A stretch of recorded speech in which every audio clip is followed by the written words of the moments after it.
The NBA Championship Finals. The Houston Rockets got off the mark quickly with a 14-point lead early. And one of the reasons was number 50, Robert Reed, who had a game-high 27 points.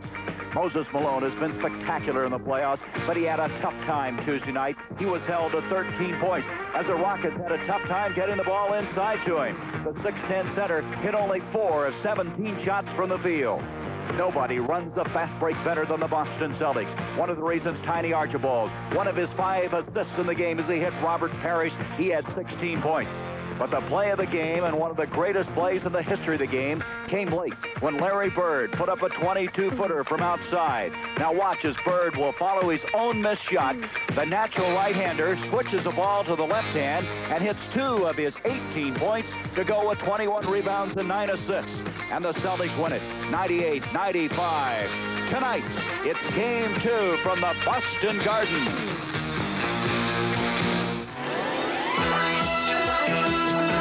Welcome to the NBA Championship Series. Tonight, Game 2. The Houston Rockets visit the Boston Celtics. This CBS Sports Special is sponsored by Light Beer.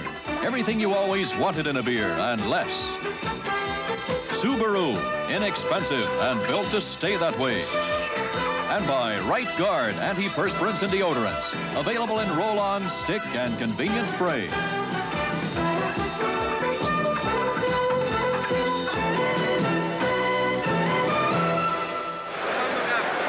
For the 29th consecutive time, we have a sellout here at the Boston Garden. Game 2 of the NBA Championship Finals. The Houston Rockets against the Boston Celtics. Hi, everybody. I'm Gary Bender. The Boston Celtics had defeated Houston 14 straight, going back to 78 and 79. And they've come from behind in the last 4 games to win. That's the first time in the playoffs this year that Houston has lost the first game. But remember this, they've never lost 2 games in a row thus far.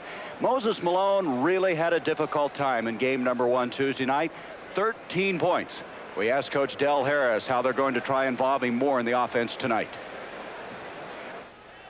If we're patient, we give him that little extra look, do a little bit more ball faking inside to freeze the defense when we're running our plays at him, so that when he's not open for the first ball handler, we can move it on and possibly give him a chance to lock his defensive man in to give him the basketball in a better position while we want to do that. Throughout the playoffs, we've been discussing the word tempo, and Bill Fitch talked about how important the tempo is in this series. I think tempo is probably important to both ball clubs. Houston would like to stay in a half-court game a little bit more than most clubs, and we'd like to run a little bit more than most clubs. But often the team that wins is a team that can do well with their weaknesses, not necessarily their strengths. And so we've heard from the 2 coaches. Let's hear from my 2 broadcasting colleagues, Rick Barry and Bill Russell. Bill, what's Houston going to have to do to get even in the series? Well, Houston will have to control the backboards. They will have to out-rebound the Celtics because the Celtics want to run. And the only way you stop a team from running is control the boards. That means you got to control so that they don't get second and third shots, but on the offensive boards that they get no clear rebounds so they can get that first pass out to get the fast break started. And the other thing they can do to counter that is to pick up the guys bring the ball up court and try to put pressure on him and slow him down. Rick? Well, I think that the Celtics in this game have got to try to be careful that they don't have a little bit of a letdown. Everybody talked about it in the first game. They were well aware of that fact. They've beaten this team 14 times in a row. They've got to keep themselves up. They cannot get so concerned with Moses Malone that they allow Robert Reed, Murphy, Dunleavy, players like that, Pauls, to have the big game. Moses is capable of the big game, but shut the other guys down. If they can do that and get the running game going to some degree, then they have a chance of winning this game. Bill, you know, Houston really played very well Tuesday night. Well, they played very well. Now, I understand that they're going to try to go to Moses early. That might be a mistake for a couple of reasons. One, if he's going to try to play 40 minutes or more, he has to work so hard to get the ball that he might wear himself out. And second, the other guys play better when they don't go to him as much. But they try to space it out and go to him throughout the whole game, whether they go early or late. They try to mix it up so the other guys get a chance to do their thing and be involved in the game. Well, Larry Bird was just spectacular, and he's been very physical in what is a physical series. Well, he's done a great job on the boards. I've been impressed by his work there. Robert Reed has got the assignment of guarding him again. He did a good job, I thought. Larry only got 18 points in the game the other night, and Robert is really keyed up for it. And I also think the Houston team is primed for this game. They think that they can beat this team. They felt they should have won the game the other night, and they're really ready to play this game tonight. All right, let's check the starting lineups for game number 2 as we look to the Houston Rockets. Reed, Paltz, Moses Malone, Mike Dunleavy, along with Tom Henderson in the backcourt. And for the Boston Celtics, Maxwell, Bird, Parish, Archibald, and Ford.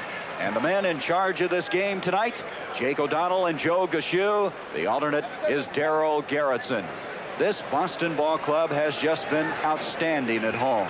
If you look at their record through the course of the year, they were 35-6. That was third best in the NBA. And Houston, through the years, the history of their franchise, they've won only 3 times here while dropping 25 games. And the Boston Garden is filled again, as we said at the top of the show, for the 29th consecutive time. And Bill Russell, it is a noisy crowd. Well, they're kind of noisy because they're just plain noisy here anyway. You've had a few of those noisy moments in your playing career. I would say right now the crowd is up more right now at the start of this game than they were in the first game the other night on Tuesday. Well, they came out of that torrid series with the Philadelphia 76ers. They had to get started just like the players did on the floor. Here is Moses Malone. Let's see if he can get involved early. That's the way to do it. Moses Malone, who hit only 4 of 17 from the field in game 1. Already hit his first. Cedric Maxwell. Maxwell had 10 points, 9 rebounds in game 1. Here's a guy that's really playing banged up. He has a right ankle that's bothering him, a right thigh, but he still had 5 assists in game 1. And we have a 3-second violation against the Boston Celtics, turning it over to Houston. He wasn't in there very long. He just set up light housekeeping. Look at that. The last 4 games trailing. And during the regular season, they trailed in 13 games going into the 4th quarter and won it. So this has been an excellent come-from-behind team, the Boston Celtics, looking for their 14th flag to put above the Boston Garden. That's the reason they are able to win games from behind the last quarter. They execute better than any other team in the league in the last few minutes of the game. 3-pointer by Mike Dunleavy. And Houston's hit their first 2 shots for a 5-0 lead. Dunleavy. Houston starting out quickly. They jumped out to a 14-point lead in game 1. Robert Parish, Billy Paltz on him. Parish on the move. He had 16 points and 10 rebounds in game 1. Archibald wide open. Oh, Malone intimidated the shot. Maxwell up to Parish with 2 seconds on the shot clock.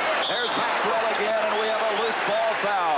That's what Boston does so well. They stay after the boards. Well, they killed him on the offensive boards in the game the other night, and they're doing the same thing at the start of this game on this first shot coming up by Tiny. There you see Moses comes to him to try to help out. That leaves Cedric Maxwell, his man, open to get the offensive board. He gets it off to Parish. Parish gets it off, and there's Maxwell again going up for the rebound and the foul on Robert Reed. And while we were showing that replay, a missed hook by Cedric Maxwell. Houston with a basketball and with a 5-0 lead. Dunleavy up to Moses Malone. Malone averaging over 28 points in the series. Last time, 13. He had 12 points in an earlier playoff series and has had as many as 42. There's Malone following. And Malone now with 4 points. That's a great tip in that time by Moses. Robert Parish, and he went up for it, and he just controlled it while it was still up in the air. Good tip in. 7-0. Houston off the mark very, very quickly. Robert Parish against Billy Paltz. And Parish with 6-11 points on him. Never let it bother him at all. Now, that's a good way for Houston to keep Moses involved in hitting the offensive boards rather than try to set him up. I think your point's well taken, Bill. You can go to him so much, you can hurt the rest of the ball club. This guy, Robert Reed, really played well in game 1. He had 27 points, and he got him early when they couldn't get Malone open. 5 seconds on the shot clock. There's Reed. Rebound Archibald, and here they come on the fast break. Beautiful pass to Ford. Dunleavy batted it away, and then Reed followed. But Dunleavy played with good defense, and we're going to have a timeout called as Boston will have the basketball. We'll take a look at this one again. There's Tiny on a super pass off to Ford.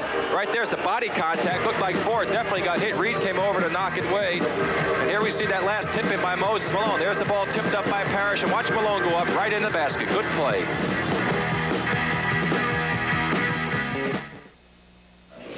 I can tell a real cowboy from the drugstore kind, clean across Texas. The way he wears his hat will tell you. And the beer that you drink's a surefire giveaway, too. A lot of us drink light beer from Miller.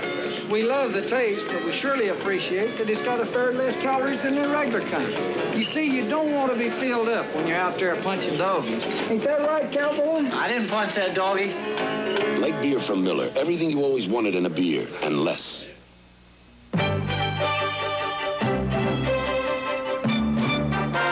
Everything's rugged in Maine, Vermont, and Alaska, including driving conditions and the price of gas. In all 3 states, the #1 imported car is Subaru. Because our front and four-wheel drive cars are dependable, easy on gas, and easy to handle, and no matter where you live. Wouldn't it be great to have a car that's overqualified? Subaru, inexpensive, and built to stay that way. When we at Craco build a car stereo, we never know who's going to be in the driver's seat. So every Craco car stereo is tested to meet the toughest quality standards. And that means you can be sure that your Craco car stereo will perform, no matter what your listening habits are. Down the road, you'll be glad it's a Craco. Game 3, the championship finals from the Summit in Houston. It's all sold out for that game. 3:30 Eastern Time, right here on CBS. Bill, I was talking to Bill Fitch today. He's concerned that the Celtics do get off so slowly. What is it? What's causing all that? Well, 2 things. One, the other teams usually this time of year pretty hyped, and the Celtics come out deciding what they're going to do. And that's what they start doing, and it doesn't always work right away. They're doubling up on Bird. That's only a 2-pointer that time by Chris Ford, and Reed with a rebound. And that situation, I don't understand why he didn't take it back and shoot the 3-pointer. If you're going to be standing on the line, you may as well shoot it from 3-point range. As you can see, they immediately jumped on Larry Bird, the man who's been the pressure player for this team in the playoff series. 8 seconds on the shot clock. Dunleavy, who has a 3-pointer, using a pick by Billy Paltz. 3 seconds on the shot clock. 2. Billy Paltz off balance. There's Malone again, and Malone has started fast, and he'll have a chance for a 3-point play. And the reason he gets so many offensive rebounds is you'll see how he works to get this inside position. He had inside position on Robert Parish on this play. Parish is battling for a position. Now you see Moses, he winds up, we already caught him when he had the inside position. There's the rebound, he goes up, gets bumped by Bird, also fouled by Parish, makes the shot, goes to the free throw line, and the foul went against Robert Parish. That's the first team foul. Boston right now is 1 of 7 from the field. So they're off very slowly. Remember, this is what happened on Tuesday night. They now trail 10-2 in this game. That's going to go off of Parish. It'll be the Rockets basketball. Billy Paltz deflected it a little bit and threw the ball a little bit out of line, and Parish couldn't get his hands on it, tried to get out of the way, and it was too late. And the reason this man is worried is, you know, you can get so used to starting slow that you can dig a hole you can't get out of. Because you start to believe, well, we'll be all right soon as we get started. That's exactly what Fitch was talking about this morning. He says, I don't know why we've started this. We've really made it difficult for ourselves. 6 seconds on the shot. Broken up. And with 4 seconds, now they'll reset it to 10, or should say 5 seconds, and Houston will have it. I remember once we were playing an expansion team. We were the world champions. We were playing an expansion team. And we got off a slow start and said, we'll be all right in a minute. But halftime, we were 44 points behind. What happened to that one? We didn't catch up. Here's Archibald after Robert Parish. Parish now has hit all 4 points for this Boston team. It's 10-4. Now, see, that's what Boston likes to do. They get that ball up the court quickly and get it into their offense and get a good opportunity shot from 8 feet.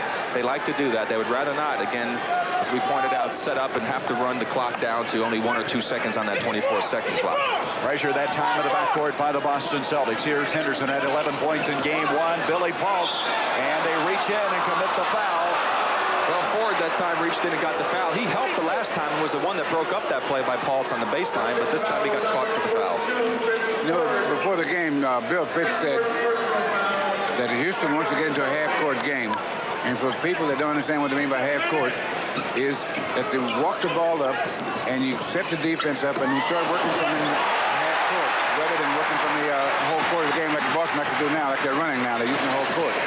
Dunleavy had a beautiful pass, but the good defense that time. Boston Celtics, Robert Parish, trying to hit his third in a row. There's Bird inside. The basket by Larry Bird. He's had possession in the entire series inside. Well, he snuck inside Robert Reed that time and had the beautiful position, and he's really been something on the boards. I have to say that. He's really surprised and impressed me with his rebounding this whole season. Tom Henderson against Archibald. Rebound. There's Bird again. He had 21 rebounds in the first game. On to Archibald. Archibald, who can penetrate. And that was a great play because Archibald executed well. But what happened, see, when Bird got the rebound, there was pressure there. He took 2 dribbles up court to get the fast break running. He said, if you can't get a release pass right away, then you should take 2 dribbles, no more, then give it up. Malone intimidated by Parish with the air ball. Here's Bird to Robert Parish. Parish with a mismatch. I'm going to tell you right now, that was a great move by Robert Parish. I was just going to say Bird might have made a mistake giving the ball to the center 30 feet from the basket, but Parish handled the ball well, put it on the floor, made a nice spin move, and scored the hoop, and that's 8 straight points that Boston has run off as Houston calls a timeout. Larry Bird already with 5 rebounds in this game. Well, here you see Bird. He went down on the baseline, came inside of Reed. Reed got caught on Bird's back. He got the rebound, laid it up on the glass. 2 points. Got a tie ball game. Introducing Right Guard Antiperspirant Solid. A man needs all the protection he can get. So Right Guard Solid gives him a new male effectiveness formula with solid wetness protection and 24 solid hours of odor protection. New Right Guard Solid, the first solid protection for a man from Right Guard. 1, 2, 3, 4, 5. Trouble spots like these are what separate Gillette Atra from all ordinary razors. The reason? The Atra pivot. It keeps the blades at a perfect shaving angle, giving you a better shave than any razor that can't pivot. 1, 2, 3, 4, 5. How many more reasons do you need? Gillette Atra, the pivot makes it better. Gillette, when it comes to shaving, we give you the edge.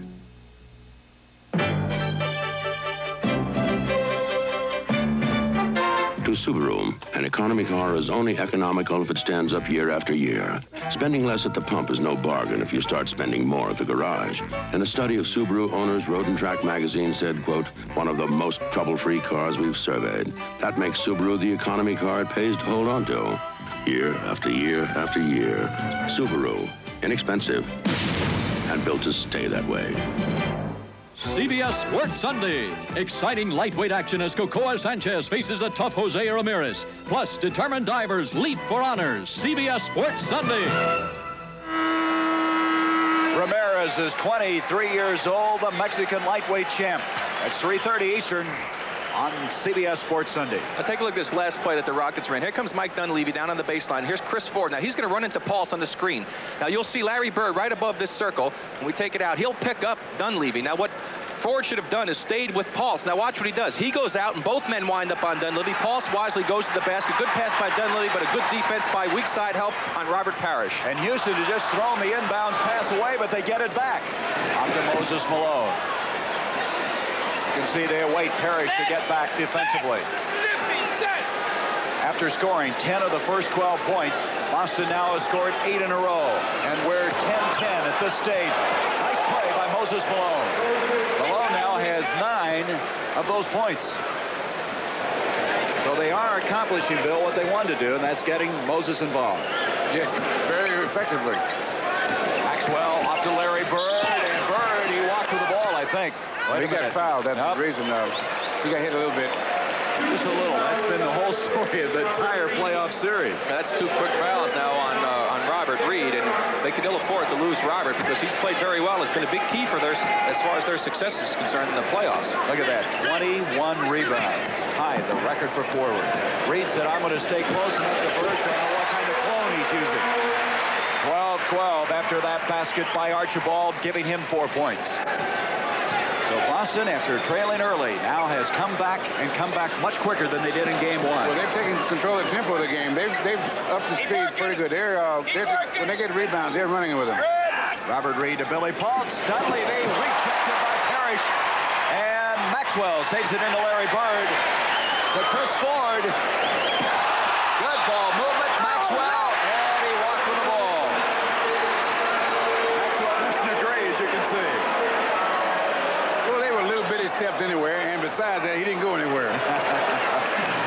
4 turnovers against the Boston Celtics. I like the way you put that. 12 all our score. 4:58 to go in this first period. Game 2 of our NBA championship finals.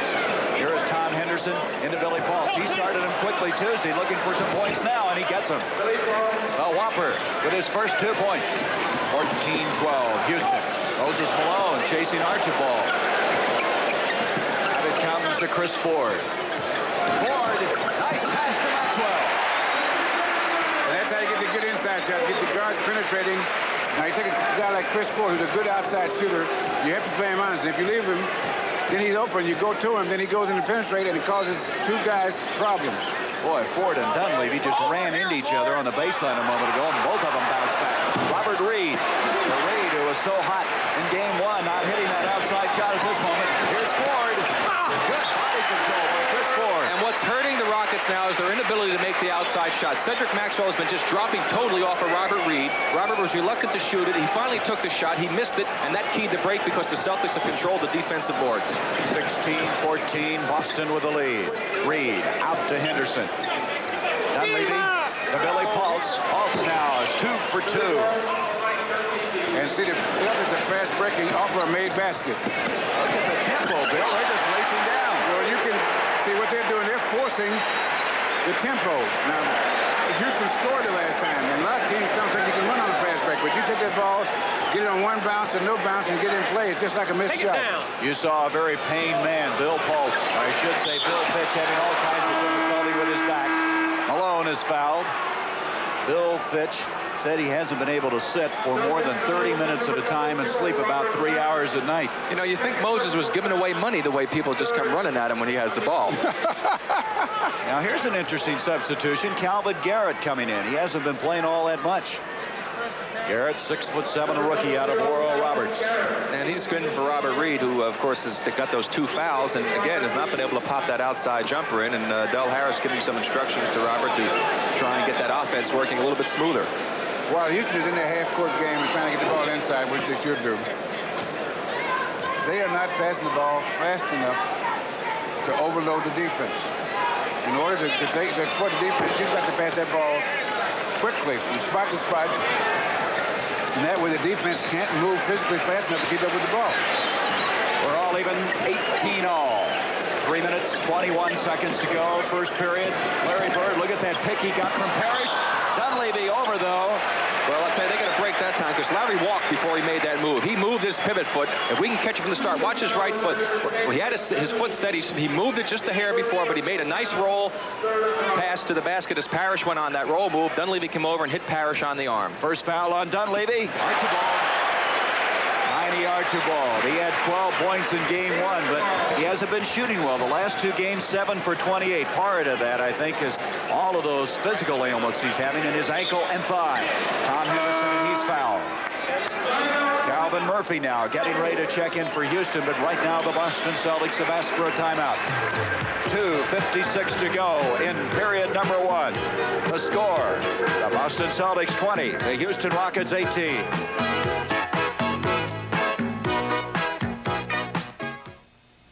The new Bic roller feels so smooth you don't just write, you go with the flow. Come on, Jackson, let's take a shower. Hey, don't rush me. I'm going with the flow. I can't write a fan letter to the Bee Gees with a pen that mushes down. Get with it, sister. Go with the flow. The new Bic roller lets you go with the flow and go, because our point won't turn to mush no matter how hard you push. We've done it. We've taught Herman to go with the flow. The Bic roller, go with the flow. There's this argument in football about who's smarter, the offense or defense. Defense had to be smarter to react to flip-flops and flea flickers. Then we drink the best tasting beer, light beer from Miller. We drink light, too. It's got 1/3 less calories than the regular beer, and it's less filling. But we had to be smarter to react to the Red Dogs and clothesline. Okay, Billy. The flanker does it down and out, the weak side linebacker blitzes. What's the nose guard do, huh? I don't know. Defense rests. Light beer from Miller. Everything you always wanted in a beer, and less.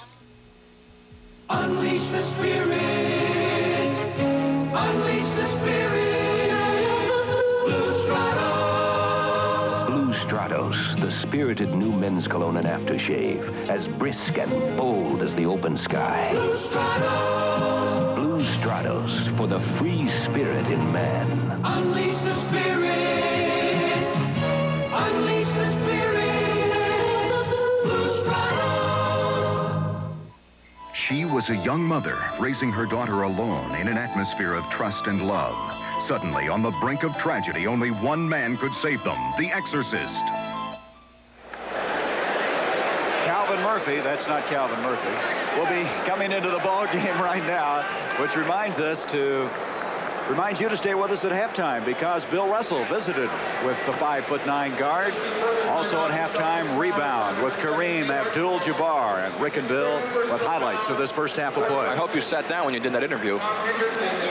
Rick, Calvin doesn't like for people to say he's little. Oh, I know he does it. And you know, he's the toughest guy in the NBA, you know. I know. So if he called him little, I wouldn't call him little.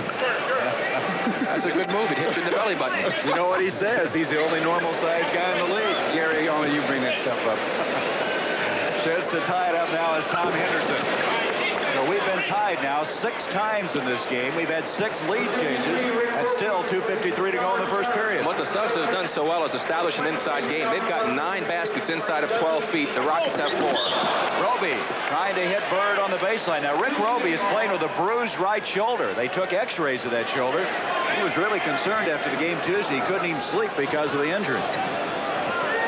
Well, see what happened, those supports on the basket, he'd heard it somewhere in the league. One of them hit out of rubber. And so he's been testing all of them. And the one he hit him the other night was steel. And he didn't win the battle, I take it. Here's Moses Malone. Billy Paultz trying to follow, and over the back, Cedric Maxwell. The penalty now in. Here's Moses making his move on the jumper. Paul starts to come into the basket to go for the rebound. Bird has him. Maxwell gives a little forearm push, as you saw, right on the back as he went for the rebound. That's the first foul on Cedric. A couple of free throws coming for Billy Paultz. Billy Paultz in game 1 had 14 points, 7 rebounds. Now, he's been averaging 12.5 points in the series and through the playoffs. This guy has been one of the big reasons that Houston started putting it together down the stretch. There's Bird with that baseball-type pass. To Tiny Archibald, Chris Ford. Well, that'll pick up your tempo. And look at Ford. You see what they're doing is rushing that ball up. And Houston is not getting a chance to pick up their assigned man and set up their defense. You see the turnovers. Boston led in turnovers in game 1, but they're that type of basketball team. Henderson off to Moses Malone. 9 seconds on the shot clock. Calvin Murphy like to get his first shot underway. Calvin Garrett instead. Rebound, Roby. Out to Archibald. 22-21, the Celtics with the lead. Maxwell, they threw that one away. Well, he had a man coming up the middle of the trailer, Roby. He just threw the pass a little bit too high and a little bit too hard. If he just floated that one in the middle, Roby would have had a good chance to get an easy 2. And here comes the rookie from the University of Minnesota, Kevin McHale. One thing the Rockets have done, we have to point out, they've made different defensive assignments, as we said they might do in game 1. The same thing, Moses Malone has not been guarding Robert Parish when he's been in the ball game. And right now, they'll see what the assignments they come up with new people. There's Murphy's first shot. McHale will check in, tips it over, and Galvin tries to come up with it. It'll be Boston's basketball. 136, you look at Del Harris. Del has said that the big thing they've been able to do throughout the playoffs is adjust, and they're trying to adjust tonight. Yeah, they have Malone on McHale and Paul's on Roby, and Garrett's got Bird. Here's Archibald off to Larry Bird, three-pointer. Look at him follow his own shot. That's what he did in the first game. Looking up by Billy Paultz off to Tom Henderson. That time, Ford didn't realize that he had a shot at the basket that time because Paul went for the pass, and he had an opening right to the basket. It's amazing, the range of Bird, taking that three-pointer and then coming up with that rebound. Off it comes to Moses Malone. You can see the difficulty he's having. And that is going to be off of Boston. No, it'll be off of Houston. Well, there's a lot of contact under the basket that time. Looked like Bird got the shot that Moses put up. Bird knocks it away that time. Here comes Paul. He knocks it loose. And it was off of Billy. I tell you, that's got to be frustrating for Moses. He has people picking away at him in there. Into Rick Roby, backs in on Billy Paultz, and Billy Paultz has committed a foul.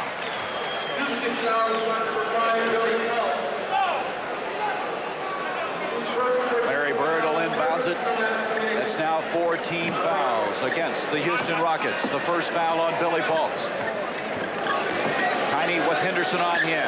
Forward into Kevin McHale. Oh, he just comes in and plays with great poise. Kevin is from Hibbing, Minnesota, and he was telling me he used to be a hockey player there. 6'6" defenseman. Just about time I started to have some respect for him. You tell me something like that.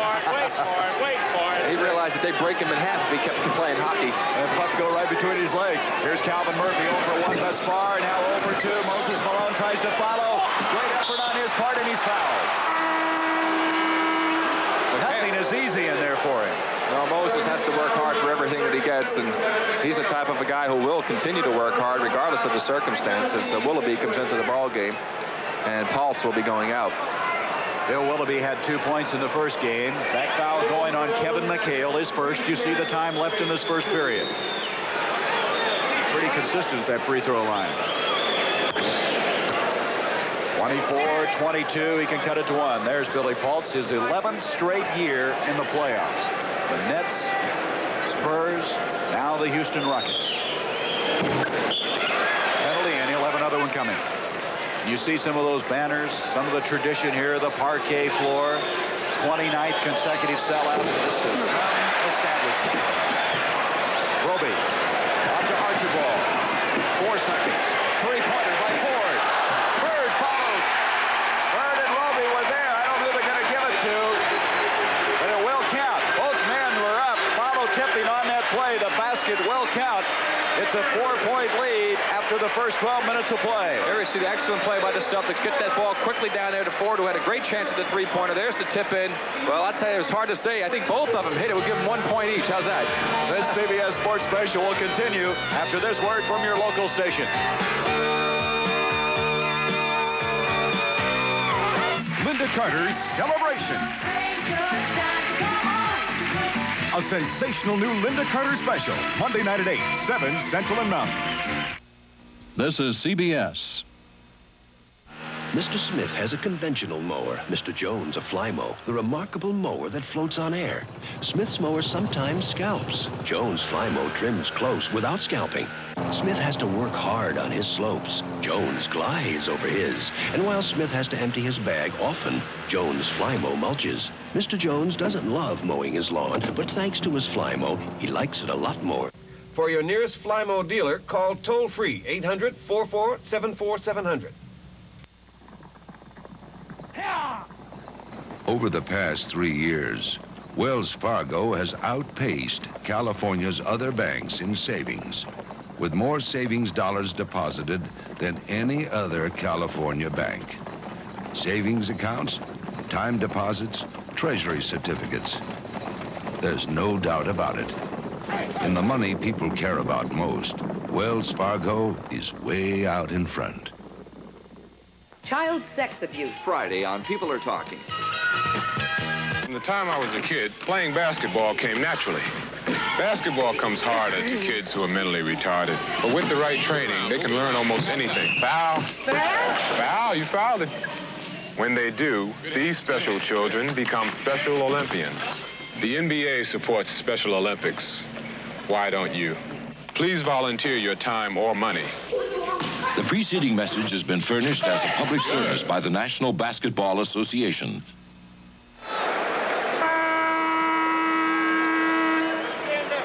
The Boston Celtics went down to the last seconds to get a basket. We had to debate who got this. Well, you see what you do in a situation like that. After the shot's made, you put your hand up. You put your hand up and you go, yeah.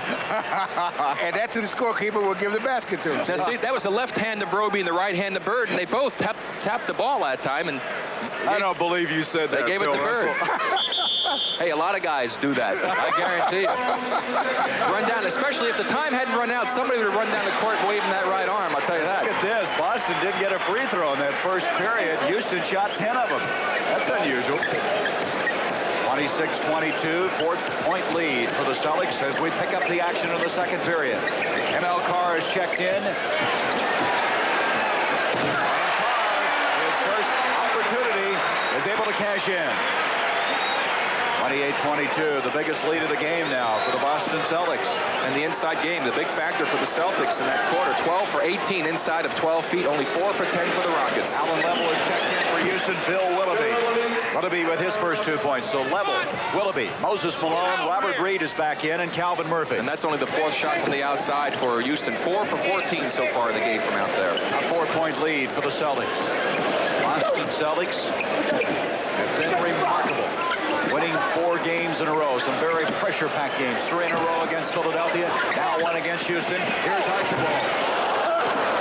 And that is going to be off of the Celtics.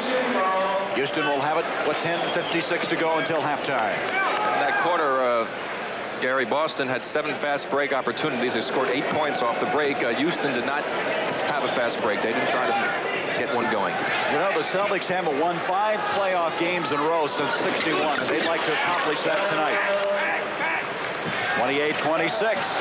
Level with his first 2 points. They climbed within 2 after being down by 6. Archibald off to Rick Willoughby, and a foul. Boy, I tell you, Willoughby had to really hang on to a tough pass then. Did they have won 5 in a row? Since '61 in the playoffs. 61. Who'd they play in '61? Well, I don't know. You're on that team. If we won 5 in a row, you should say, who did we beat up on? We'll go back and find out. You've got my curiosity now. There, they're yelling because Roby, look at his free throw percentage. A cheer went up when he was able to hit that one. I tell you, this guy has really contributed. That's going to be off of Boston. Houston trailing 29-26. Pressure. ML Carr jumping up in the defensive situation. Off to Moses Malone. Allen Level. Level in the first game came in and played very well, as he was able to contribute 6 points. Archibald off to Robert Reed. Reed on a power move. Malone tried to follow tip. There's Kevin McHale with a rebound. That's a fast break. Rick Willoughby. Willoughby up against him, and Willoughby did a good job defensively, and then came down with a rebound. That was 2 good defensive plays. Willoughby bothered Roby that time, and the last time down the court was McHale who bothered Reed. Here's Robert Reed. He really hasn't gotten untracked in this game after that fast start in game 1. Malone, you can hear Del Harris yelling in the background, and Malone hits it. Moses Malone now with 14 of the 28 points, and Houston down by 1. He's already outscored what he did in game number 1. That's an offensive foul on McHale, pushing off against Bill Willoughby. And so Kevin McHale has committed his 2nd personal foul of this game. 9:39 left in this first half.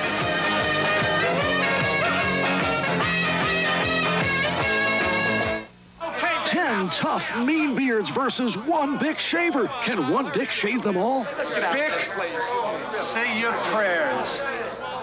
My beard's gonna send this Bic to the showers. That Bic is gonna beg for mercy. It's amazing. It looks like 1 Bic shaver is going to shave these 10 tough beards. Looks like Bic wins. I got a great shave also. No way. Let me see the replay. Yes, 1 Bic shave these 10 tough beards. How many shaves can you get? Do-it-yourselfers, get dirty. Get gritty, grimy, greasy, slimy, dirty, dusty, dungy, grungy. Get dirty. We'll lava you clean. Lava with pumice digs in, powers out tough dirt. Cleaner, faster, better than any leading bar soap. So go get messy, mussy, gloppy, sloppy, filthy, nasty, ugly, dirty. Get dirty. We'll lava you clean. Get dirty. Grubby, grubby. We'll lava you clean. Get dirty. Grubby, grubby. At Transamerica, we're out to make your life a little brighter with loans from Transamerica Financial. Last call for flight 106. With low-cost international flights from Transamerica Airlines. And even with machines from Transamerica de Laval that help light up whole cities. First-rate service at a fair price. Transamerica. Tuesday, discover exciting new ways to make your body better, including replacements for damaged limbs. Don't miss the all-new Body Human, the bionic breakthrough, Tuesday night. Game 3 from the Summit in Houston. We'll be there to bring it to you as Cedric Maxwell now leaving, going to the dressing room. And the gentleman right behind him is Dr. Tom Silva, the team doctor. And so it may be a problem. We did not pick it up during the play. Now, as we mentioned, Game 3, 3:30 Eastern. That will be on Saturday. We'll be bringing you Game 4 Sunday, and as far as it goes, right down to the end. 29-28, a 1-point lead for Boston. Houston with the ball. You know, since Boston picked up the pace earlier, they may not have as fast to finish. Who knows? Still a 48-minute game. Here's Allen level into Moses Malone. Malone with that hook of his. Not much of an arch on it. Rebound by Tiny. To Roby. Level. Did Level hit it or not? Roby says he did, but he didn't. It'll be the Rockets' ball. That was a good call. Here's the long lead pass. Level goes up. Does not touch it. Goes right through Roby's hands, out of bounds. Great eyes, Mr. Russell. That's now 9 turnovers against the Celtics. Only 1 against Houston. Level. Dishing it off in trouble. Willoughby. Bill Willoughby now with 4 points, and all of a sudden Houston's back in the lead. 30-29. One thing about Houston, they have really shown a gritty determination the entire playoffs. And in the last part of the first quarter and this part of the second quarter, they've gotten the Celtics to slow down a bit. Although the Celtics still trying to force the fast break, they're making them play the half-court game as much as they are getting a chance to run up, probably a little more. McHale now with 4 points in the game. And again, a lead for the Celtics. Level, making things happen to Willoughby. Larry Bird reaching in. He got the ball, but evidently also made some body contact. 33! Bill Fitch is really in pain. Sciatic nerve in his back. He limps around. He says, I've just really been in agony. And here you are in the championship finals, and you'd like to really feel good about it, and you can't. Well, let's take a look at the foul as Willoughby goes up. There goes Bird. Bangs him with the body first, and then blocks the shot. So the foul occurred before the good block. Now, you know, he could have the same problem and not be here. Well, that's right. Be a worse yet. Bill, let me ask you something. How do you make a team play a half-court offense? Well, you pressure and hit the offensive boards. And so that the key to the fast break is the outlet pass, the first pass or dribble after you get a defensive rebound or get control of the ball. And so what you do is you put pressure so that they're not able to run. You see Maxwell now has returned from the dressing room. With cotton in his nose. Maybe he got hit in the nose. Not in this series, hasn't been physical at all. There's the reject, off the level. ML Carr trying to reach in on him. Calvin Murphy looking to get that shot on track. And a loose ball foul. Moses spotted it on Malone. I think they're calling on Robert Reed. Are they? Yes, that's his third foul. You can see Robert, he can't believe the call. Here we'll watch the play again. There's Reed. Robert goes straight up in the air, taps the ball. Definitely wasn't on Reed. That's a tough call for the Rockets, because that's 3 fouls on Robert now, and Garrett's getting ready to come in for him. Robert Reed with 3, and we still have almost 8 minutes left in this first half of play. Larry Bird against Reed. McHale tried to follow Malone with the rebound. 31 all. Reed has done a pretty good job. He hasn't allowed Bird to get those inside shots very often. Here's Level. Rebound, Roby doing an excellent job since coming in for Robert Parish. Archibald, here's Bird. Reed trying to stay with him. Nice pass to Archibald. Kevin McHale horses the board. What a pass that time. That's a great pass by Larry as he penetrated inside, and he saw Tiny open on the outside, got it there, and then McHale with another fine job on the boards, and he's really a factor on the boards for the Celtics. Does a great job. We have a timeout. Let's look at that once again. Here we'll see Bird on the penetration. He sees there's no one really to get the ball to. Well, McHale was there, but he was in the middle, and he knew Tiny was wide open on the outside, so he made a super scoop pass out to Tiny. This will be a little hard off the glass, but watch McHale come into the picture. Catches that rebound, battles hard, goes up, lays it in the basket. Again, the Rockets not doing that good a job of screening their men off the boards. But when you have penetration, the defense is broken down, and you have to make switches, and that causes a problem. We're standing right here as that's a 20-second timeout. All right. Now let's run a 1X for Murphy here. Get a good pick. Let's get a good shot now. Hold him up to the ball. Now, Dale Harris is doing a good job in calling timeouts and doing the things that he's doing, because if he doesn't, this Celtic team can break this open. And he's doing, so far, he's made the adjustments to keep him from breaking this game open, because although most of the first 3 minutes, the Celtics had control of the tempo of the game, and they were not able to pull away. Gerald Henderson has now checked in for Boston for the first time. He had 11 points in the second quarter of game 1.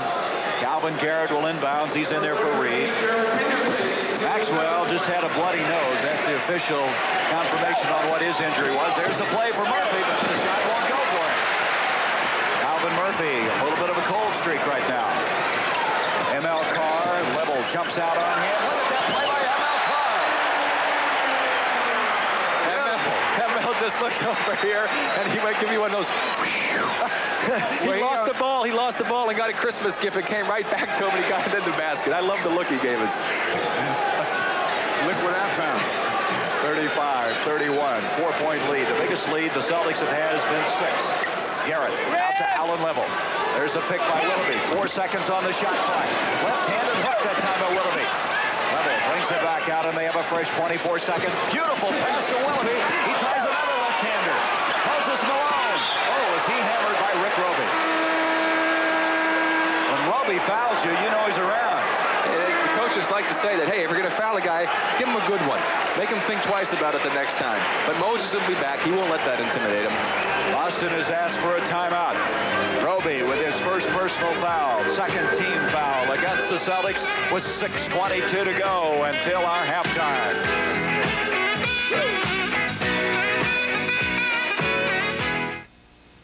We're Exxon.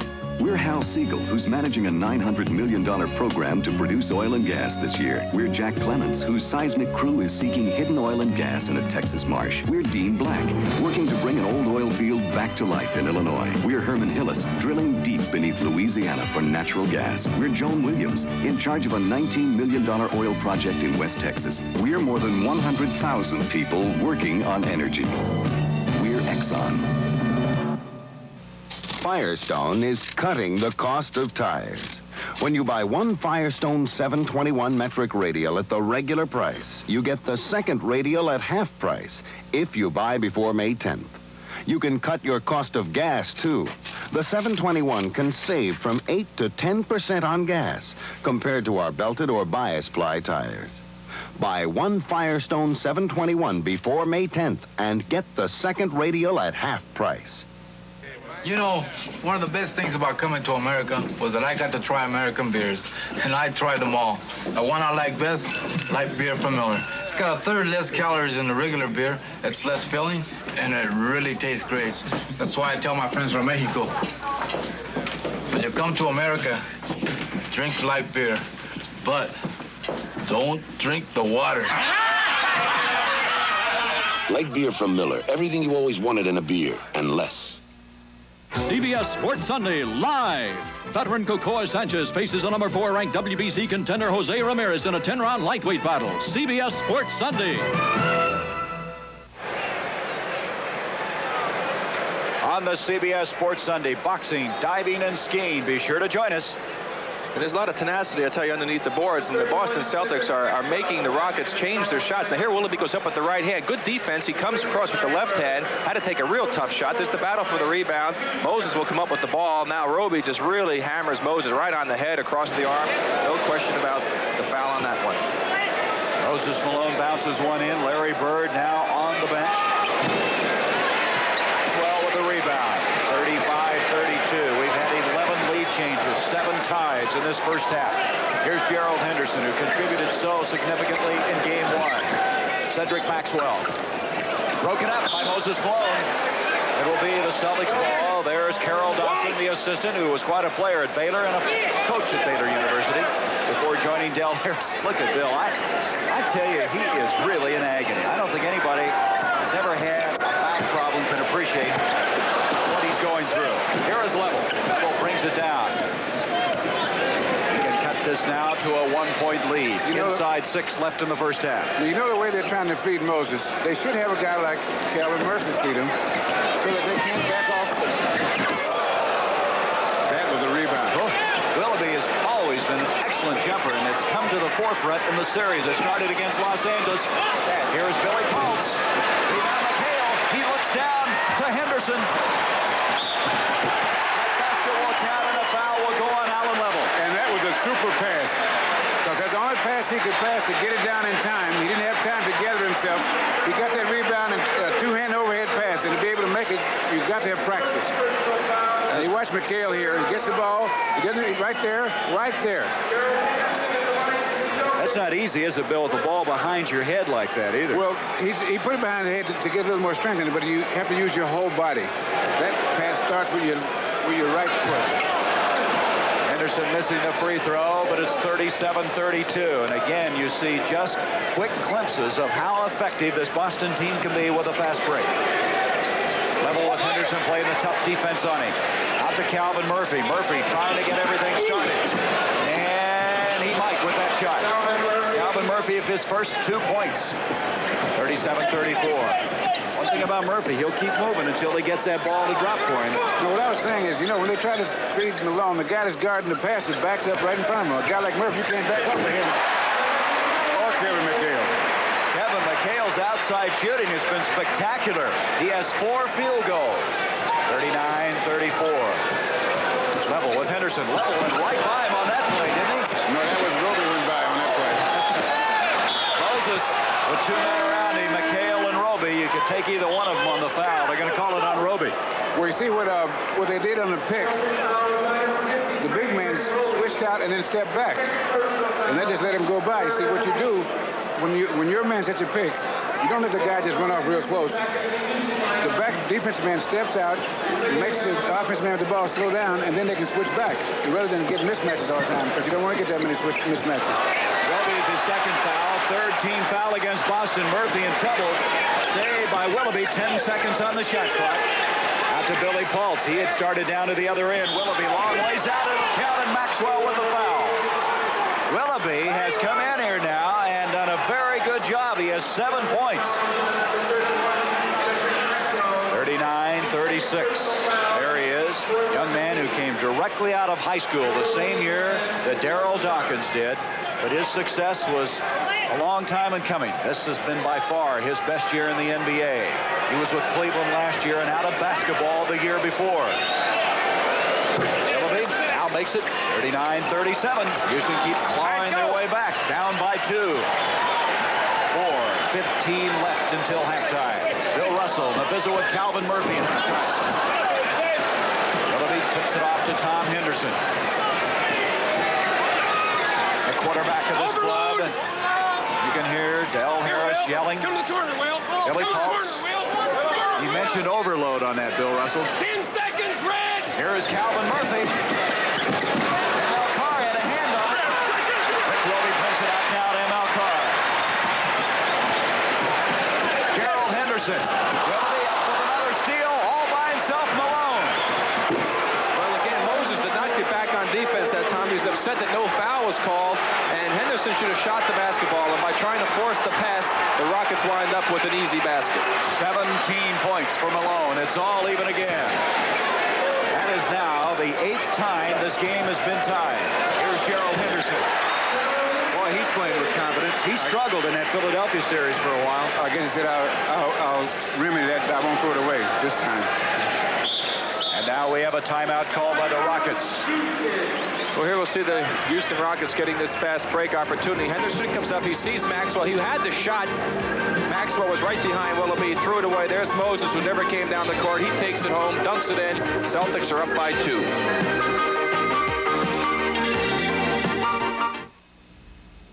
The offenders. Smelly work shoes. Sweaty sneakers. Especially boots and...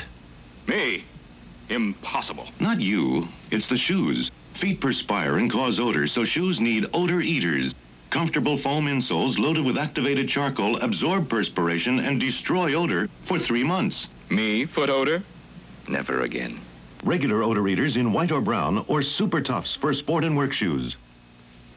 Foam and edge. Which one do you think is going to give you a closer shave? Probably the foam. Foam. I wouldn't know the difference between one and the other. We asked each man to test foam on one side, edge on the other. Edge is not a foam, it's a gel that lubricates better than foams, lets you shave close. In your honest opinion, which side gave you a closer shave? The edge side? The edge side. The edge side. Without a doubt? Yeah, without a doubt. Edge tests show most men agree. Edge lets you shave closer than foams. I got a better shave with the edge.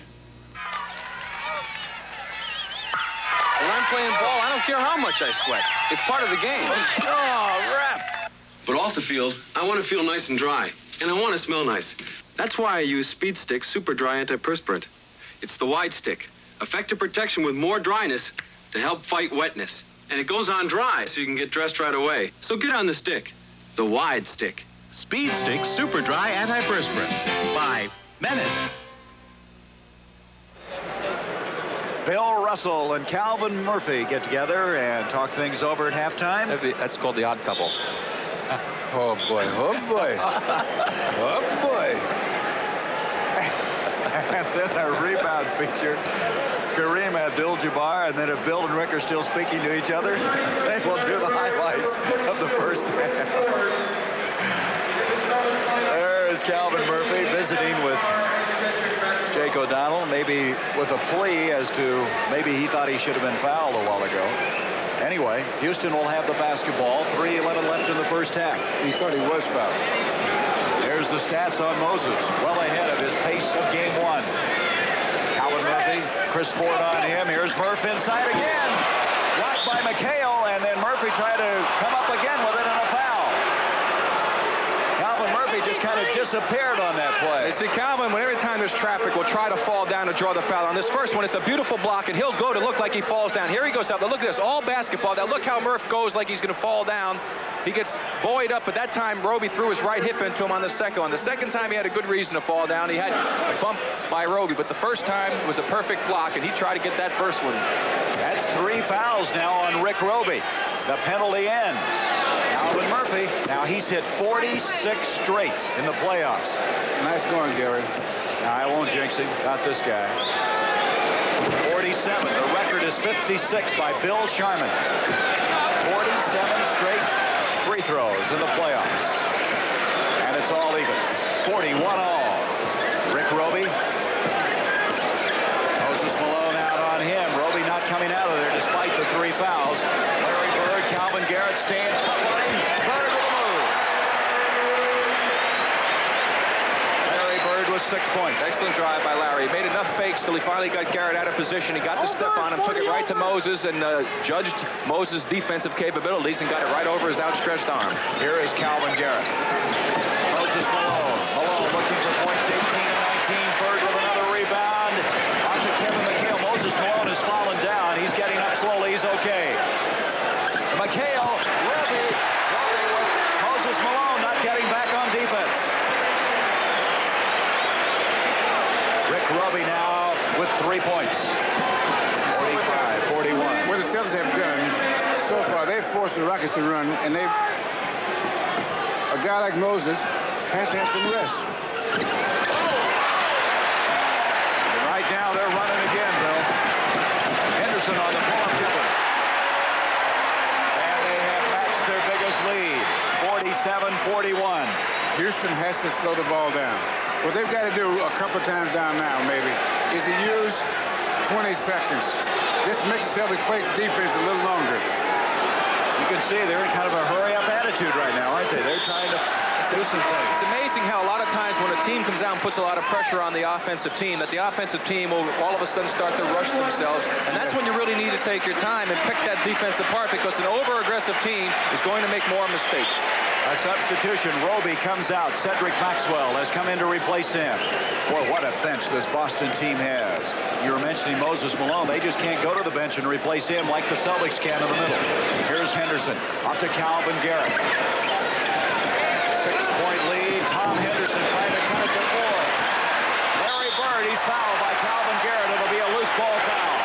It will be the penalty, however, because both teams are now in the penalty situation. One thing, Bill, I think, well, we're going to take a look at this play again. What Larry Bird did was once he got the hand in there, he put his body in to protect the ball. Now you watch where he put his body right in between the defense, the other guy, and the ball. That's to make sure that you either get the ball or a foul. I thought that was going to be a penalty situation, but I guess they put it up as soon as the whistle was blown, so it's now only the 4th foul. Bill, how does a guy like Bird, only second year, know little things like that? We see this all the time about him. The second year has nothing to do with it. You know, once you learn the game, you might learn the game at 15. And he does those little things. Yeah, he knows the game. The scramble is on. We're going to have a jump ball between McHale and Billy Paultz. You see, experience it's not that important for guys like Larry Bird. You take guys like Larry Bird, Bob Pettit, Elgin Baylor, Oscar Robertson. Now, let's put him in Jerry West. Let's put him in good company, if that's what I'm talking about. But guys like this, they're never rookies. McHale kind of comes along that category, too. He's never was a rookie. Well, he doesn't have the kind of ability those guys have, but his knowledge of the game for what he's able to do, he's not a rookie. 47-41. Very good point. Henderson broken up. There's Bird again. Larry Bird with a steal. Henderson back to Bird. Beautiful. Look at this crowd. They've seen so many great plays, but they still appreciate number 33. That's 8 straight points by the Celtics, and Bird did it all that time. He got the steal.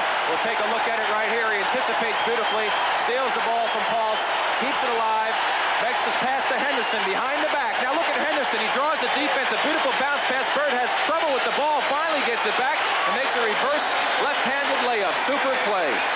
They had a game delay warning against the Celtics after that break. Larry Bird was 10th in the NBA in steals. He came up with a steal, and you saw how he completed the play. He comes up with an unbelievable play each game. I don't know if you saw game 1, but it was one of the best in the history of this game. You know, up until the last 2.5 minutes, the Rockets have done a good job, Bill, of maintaining the tempo. They had stopped the Celtics from getting inside. They only had 4 baskets inside, but they've gotten 8 of their last points off of inside opportunities. 2 on foul, 3 on inside break situations as Paultz knocks one in for the Rockets. Boy, that was a tough play by Billy Paultz. Henderson with a steal to Malone. And all of a sudden now the Rockets score 4 in a hurry. 49-45. You see the remainder ticking away of this first half. And the Houston Rockets, with that little spurt at the end, really helped them. Here we'll see the play right there. Actually, McHale wasn't even out of bounds when he made that pass, and a good play by Henderson to steal it now. Moses Malone's going to make no doubt about this. He takes it right over McHale, dunks it through, and 4 quick points by the Rockets. Yeah, McHale got lucky on that play because if he had blocked it, he might have hurt his arm. That's for sure. The Rockets now trailing by 4.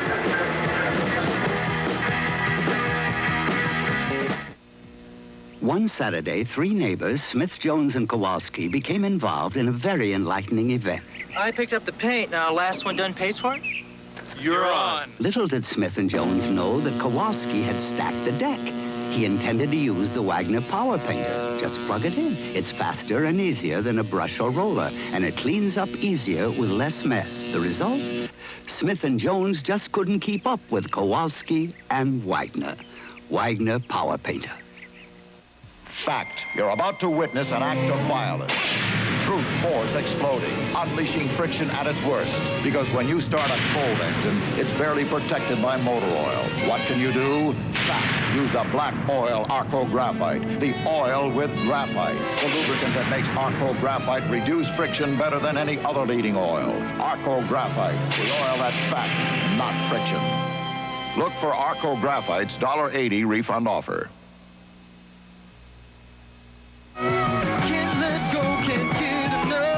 That an amplified human voice could shatter a glass is remarkable. That a cassette recording of that voice can shatter a glass is amazing. But after 1,000 plays, can the same cassette still shatter a glass? It can if it's totally new Memorex. Now, even after 1,000 plays, reproduction so true, we ask, is it live or is it Memorex? Sorry, no experience, no job. But where do I get the experience? Army, Navy, Air Force, Marines. We don't ask for experience, we give it. You won't read it in a book, you live it. Pick a service, pick a challenge, set yourself apart. Army, Navy, Air Force, Marines. What a great place, it's a great place to start. Boston Celtics with a 4-point lead at halftime. For Calvin Murphy, you saw him hit those 2 free throws in the first half. He's now hit 47 in a row, and we'll keep very close touch of him because 56 is a playoff record. Well, Bill Russell visited with Calvin Murphy. Let's go to that interview. Now, this is your 11th year in pro basketball, and you started out with a big question mark. Were you big enough to play this game? This is a game of giants. Right. How much did it bother you when you first started, really bother you? Well, you work so hard, you feel you have the ability, first of all, and you get the opportunity to play this game. Now, remember, I don't care how good you are or think you are, you need a little luck and someone to believe in you to get this far. And when you get those opportunities, and then they look for an excuse why you can't be here, something as trivial as your size, it's a little depressing. It's got to be a thing where you got to believe in yourself constantly in order to excel when no one else believes in you. You like to put it off, but you're one of the toughest guys in the league. I know it and you know it. Is that part of an attitude that you have to be tough, because if you don't, the guys might want to push you around? Mr. Russell, this is very true. You know, if you can be intimidated, the other individual has done half of his job. And I refuse to have any man, feel that they're more of a man than I am. God forbid that I have to defend myself or fight or hurt anyone. But I've worked too hard to get to this point, and I'm not going to let someone feel that they can move me out by threatening, by bullying, or whatever. Now, has a year like this, as a build-up through your 11 years in the league, will this change anything fundamentally in your life? No, not necessarily. What it does for me, basketball-wise, is giving me recognition now as being an individual that can play on a winner. There are a lot of players that have the talent, that have done individual things, individual glory, but they've never been recognized as a winner. This has put a new scope to my game. This has given me, I would think, another 3 to 4 years of respectability within the basketball world, and it's a very good feeling. Something I've worked hard for, that respect. When did you come to the conclusion, or did you always feel the way that in order to be recognized as a more than competent player, you have to be on a winning team? I recognized that 4 or 5 years ago when I individually looked at my statistics. And I was never picked on the All-Star team but one time in 11 years. And statistically, I was better than a lot of the guards that were on the All-Star team. And I started wondering and talking to people why I was overlooked this year and that year. And I looked at the players ahead of me, and 90% of them were on winning teams. They were recognized as team ball players. And this is when I started realizing that to get the recognition that an individual deserves, he has to have a unit that's going to bring him forth in front of the media. So a year like this, ending like this, does it put any more pressure on your kids and things like that? Sure it does. My little girls are 10 and 9, and they recognize that daddy is somewhat of a celebrity, and their classmates in school look upon them as kind of celebrities now, and they're involved in the game, and they're trying to discuss a little bit of basketball. And when they know a little more about the game than you do, it starts to hurt your feelings a little. But it affects your whole family. My wife is not really a sports enthusiast, but she's involved in this playoff series now. She's watching very intently. Most wives come, you know, the third, fourth quarter just to go out and have dinner after. But she's there to start of the game now, and she enjoys everything about this winning attitude. You know, for years and years you can play this league, and if you're not on a winner, in a sense you work in a very private situation, and you get to the where you guys are in terms of winning. And now the locker room is crowded. Yes. Now, you no longer have that privacy. If you're winning, everyone thinks you're great. And that's the only way to go. I don't care how you look at it. I've broken free throw records. I've scored 57 points in a game and lost. And they've asked the guards on the other team, well, what about Calvin Murphy? And they, you know, what about him? We won. And this is the key to playing professional basketball, is to get to the point where the locker room stays crowded. And that's all about winning. Calvin Murphy, who set that record of 78 straight free throws. A 4-point game at halftime. Will go from a 5'9" guard to a 7'2" center, Kareem Abdul-Jabbar, in a moment. This CBS Sports Special will continue after this word from your local station. Wednesday. See the behind-the-scenes story based on the life of country music star Tammy Wynette, Wednesday at 9, 8 Central and Mountain. This is CBS. You know, I'm really a nice, easygoing guy. Like you, I enjoy a little peace and quiet. But sometimes it doesn't work out that way. So it's good I've got my Captain Black. It's always cool smoking, it never bites me, and you never have to inhale. So if you're not getting all the peace and quiet you want, hey, relax and enjoy a pipe full of Captain Black. Never a bite in a bowl. Mom, I'd like to speak to Dad in private about a Mother's Day gift. Roses. Not once, but 12 beautiful long-stem roses delivered into her arms every month for a whole year, with an occasional surprise of exotic flowers or an indoor plant. It's the national flower arrangement, and it only costs $9.98 a month plus delivery. Charge monthly on MasterCard or Visa. To order, call 351-ROSE. And hurry. Remember, Father's Day is coming. Isn't that Ciara? What does it remind you of?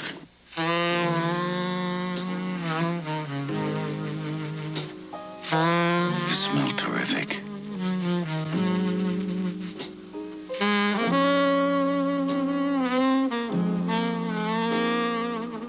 Ciara, the thoroughly female fragrance by Charles Revson. What will it remind you of? Get this luxurious gift, just $10 with any $7.50 Ultima 2 purchase at Macy's. Home Computers, Friday on Evening Magazine. The Boston Celtics trying to make it 15 in a row over the Houston Rockets, dating back to 78 and 79. Very interesting interview with Calvin Murphy. Now we're going to have a rebound feature with Kareem Abdul-Jabbar, who last year was the most valuable player in the NBA. Old Spice presents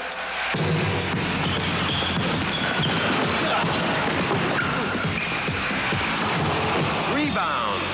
Brought to you by Old Spice Stick Deodorant, the deodorant that works overtime. Lou Alcindor first came into national prominence as a gangling center at Power Memorial High School in New York. Alcindor moved on to win 3 championships at UCLA, and since the slam dunk was forbidden to collegians, he developed the skyhook. As a pro, he embraced the Muslim faith and became Kareem Abdul-Jabbar, generous and powerful servant of Allah. Listed at 7'2", Kareem is a dangerous passer, at his best in the middle of a motion offense. The skyhook can rain a hail of points from the deepest reaches of the baseline, but Kareem also commands a nifty jump shot and the awesome possibility of leading a fast break. On defense, Kareem simply closes the lane and seals off the sky. Kareem was a champion in 1971 with the Milwaukee Bucks, and then again in 1980 with the Los Angeles Lakers. The most overwhelming player in the game today, Kareem has also collected a league record of 6 MVP awards. Sometimes the game seems too easy for Special K, and with 11 brilliant seasons already behind him, Kareem Abdul-Jabbar still plays a mile above the rim. Bob Adams, it's 10 p.m. Is your antiperspirant still working? Yeah. My antiperspirant's new Old Spice solid keeps me drier than the leading aerosols for over 24 hours. Bob Adams, it's midnight. Is your antiperspirant still working? I told you, it's new Old Spice solid. It's made to keep me drier. Bob Adams, it's 2 a.m. Is your antiperspirant still working? I told you it's new Old Spice solid. Moses Malone with 19 points in this first half of play. He also was able to pick up 7 rebounds. The Boston Celtics don't even have anybody in double figures scoring-wise in the first half of play. Rick and Bill will be back in just a moment to update us on the trend of what's happened in this first half of play.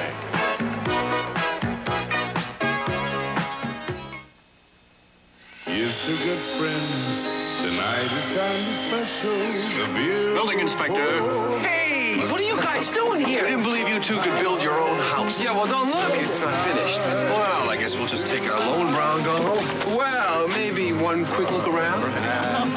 When you want the taste of a truly great American beer, tonight, let it be Lowenbrow. What are you going to do when you finish this place? Just what I'm doing right now. Okay, which one? The alligator or the fox from JCPenney? Gee, the alligator has that terrific color. But so does the fox. And fit, comfort, looks, easy care fabric, they're all the same. And colors, there's even a fox and raspberry. So, what's the difference? About $5 less. See you later, alligator.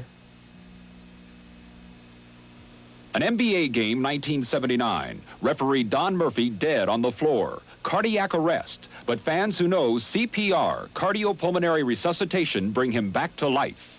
That was a miracle, really, to be able to come back and live a normal life again after being dead 3 times. You can learn CPR. Call your American Heart Association for more information. We're fighting for your life. I love you.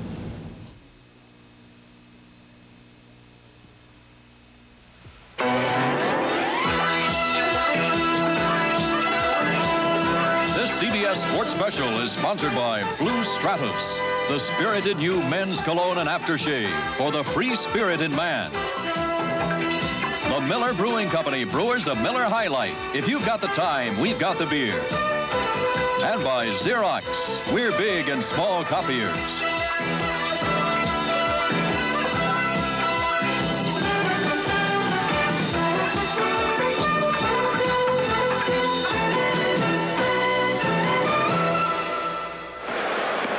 49-45, our halftime score, and now we're going to join Rick and Bill, the new Rick Barry, and that new hairstyle. Give me a break.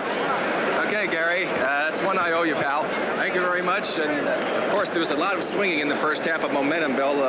Rockets came out and they held on to the lead early like they did in the first game, and the Celtics came back. And we're going to take a look at some of the highlights and show you some of the better points of this first half that came off. Here's the break again by the Celtics. Tiny Archibald, the man who leads them all the time, dishes to Bird. Here's Bird on the penetration move. He draws a lot of traffic.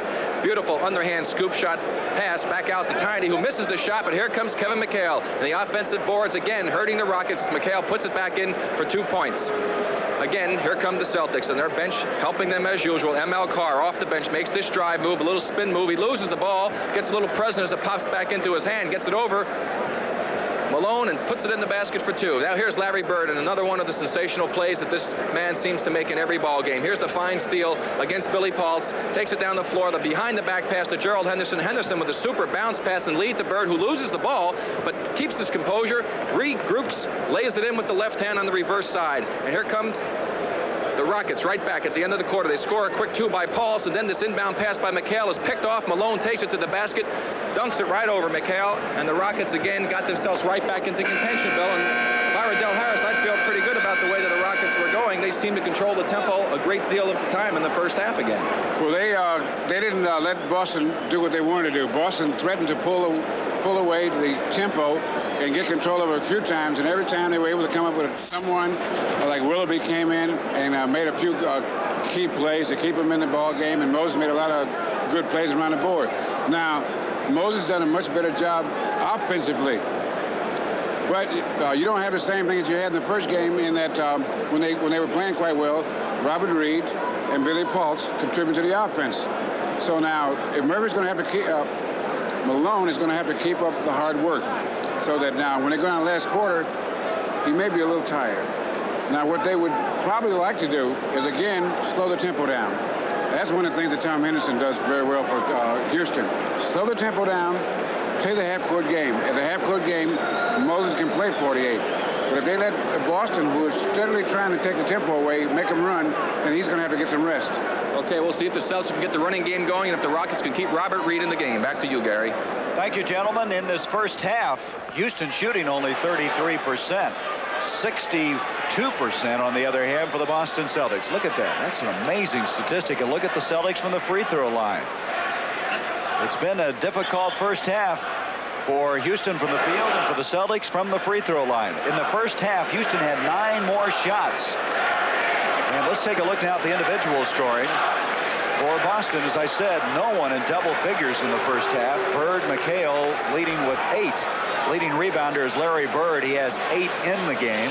As far as the Houston Rockets are concerned, Moses Malone, 19 points, 7 rebounds. Closest to him is Willoughby with 8 points. I think the interesting stat is the fact that in that first half, Reed did not score. He had 14 points in the first half of game 1 and ended up with 27. And in that first half, Reed was 0 for 4 from the field. Here we go. Second half of game 2. A 4-point lead for the Boston Celtics.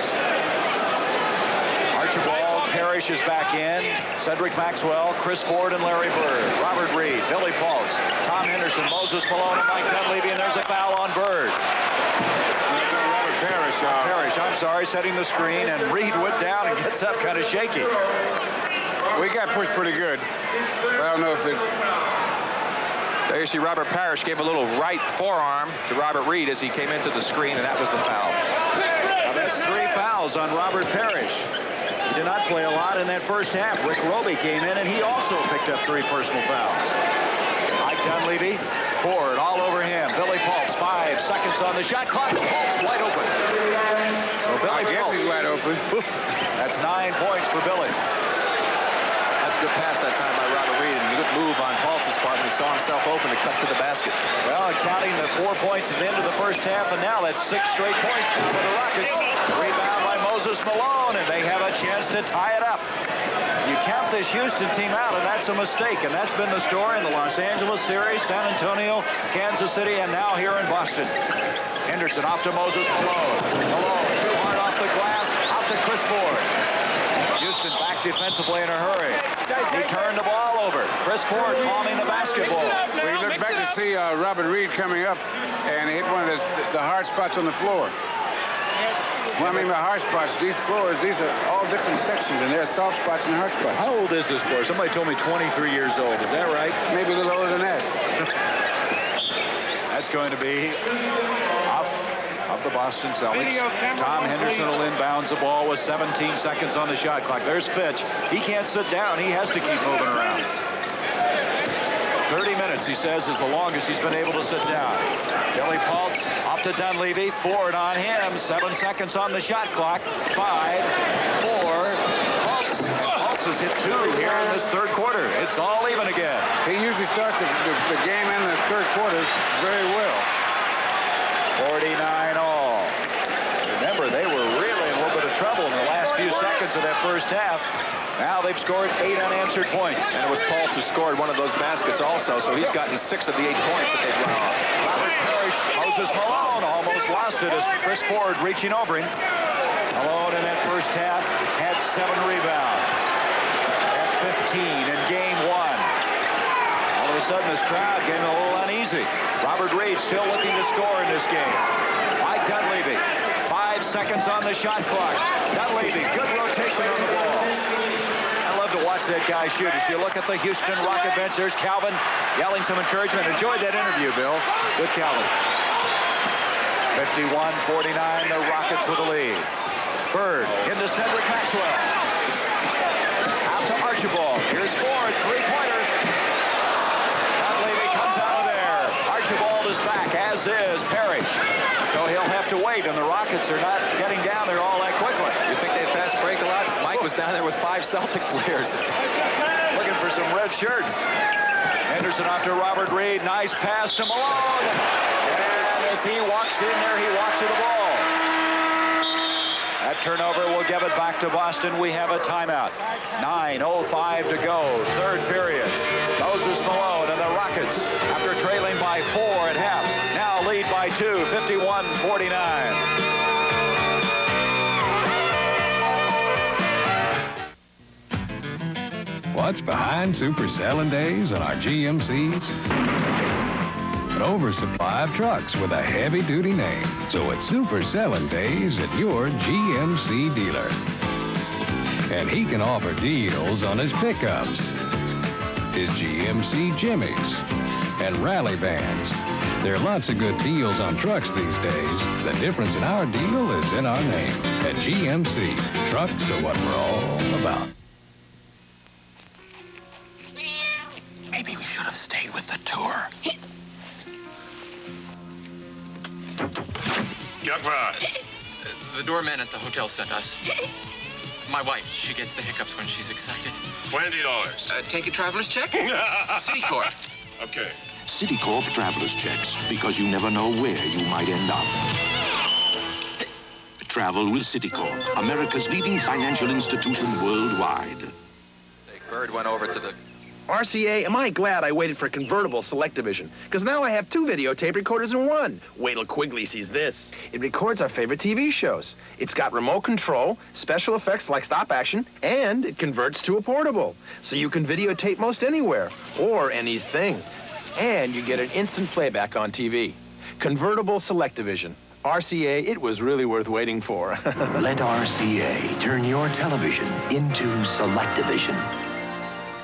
She was a young mother raising her daughter alone in an atmosphere of trust and love.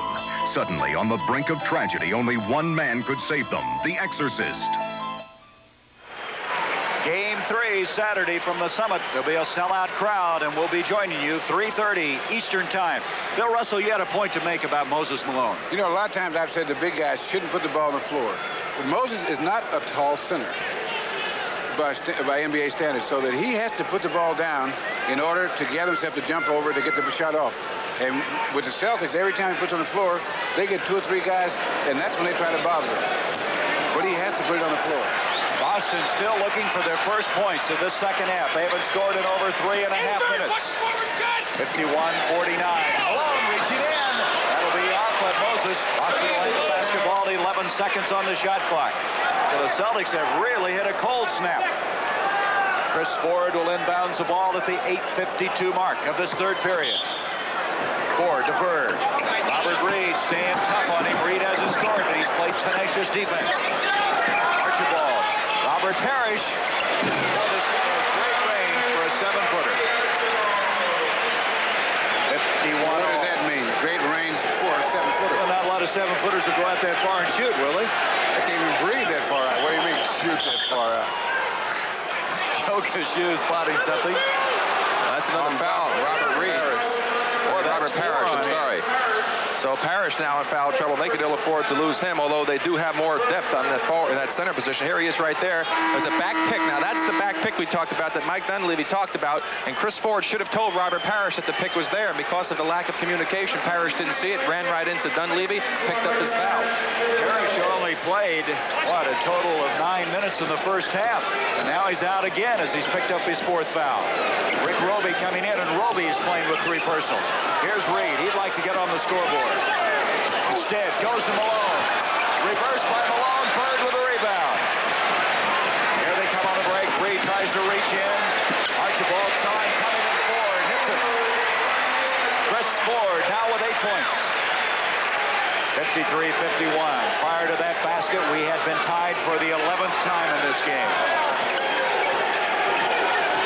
Henderson off to Dunleavy. Billy Paultz moving away from Bird. Robert Reed. He needs that confidence builder. That's not going to help him. That's too far out on that shot. Reed going high against Maxwell. Rick Roby. He follows. Now, see, those kind of shots are what turns a break in for a team like the Celtics. You take a long shot, they control the defensive boards, and all of a sudden you've got the white wave rolling down on you. And they're back to that 4-point lead that they had at halftime. Dunleavy intended for Pulse. Broken up, but Archibald has it. 3-on-1. Tiny. Foul. The basketball count. And now on Henderson. 8 straight points the Celtics just to run off, and they've got it into their type of a game, Bill. The long shots, they make it close in the middle and make you shoot the outside shot. And once you get the long rebound, there's no chance of making the transition from offense to defense. And the reason for that is, most of the times on a long rebound, when a guy takes a jump shot, the other 4 men on his team are standing around.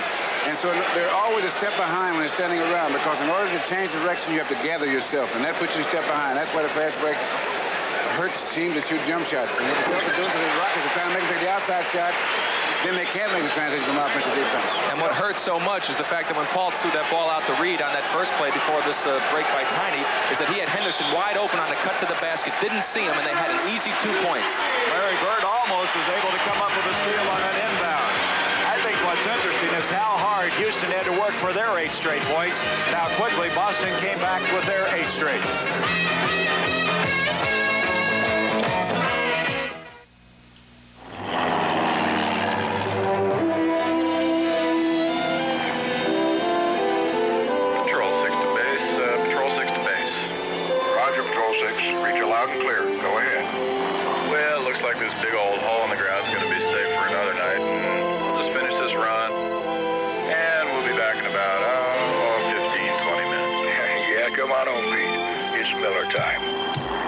Miller time. Time to appreciate the difference between a good beer and a great beer.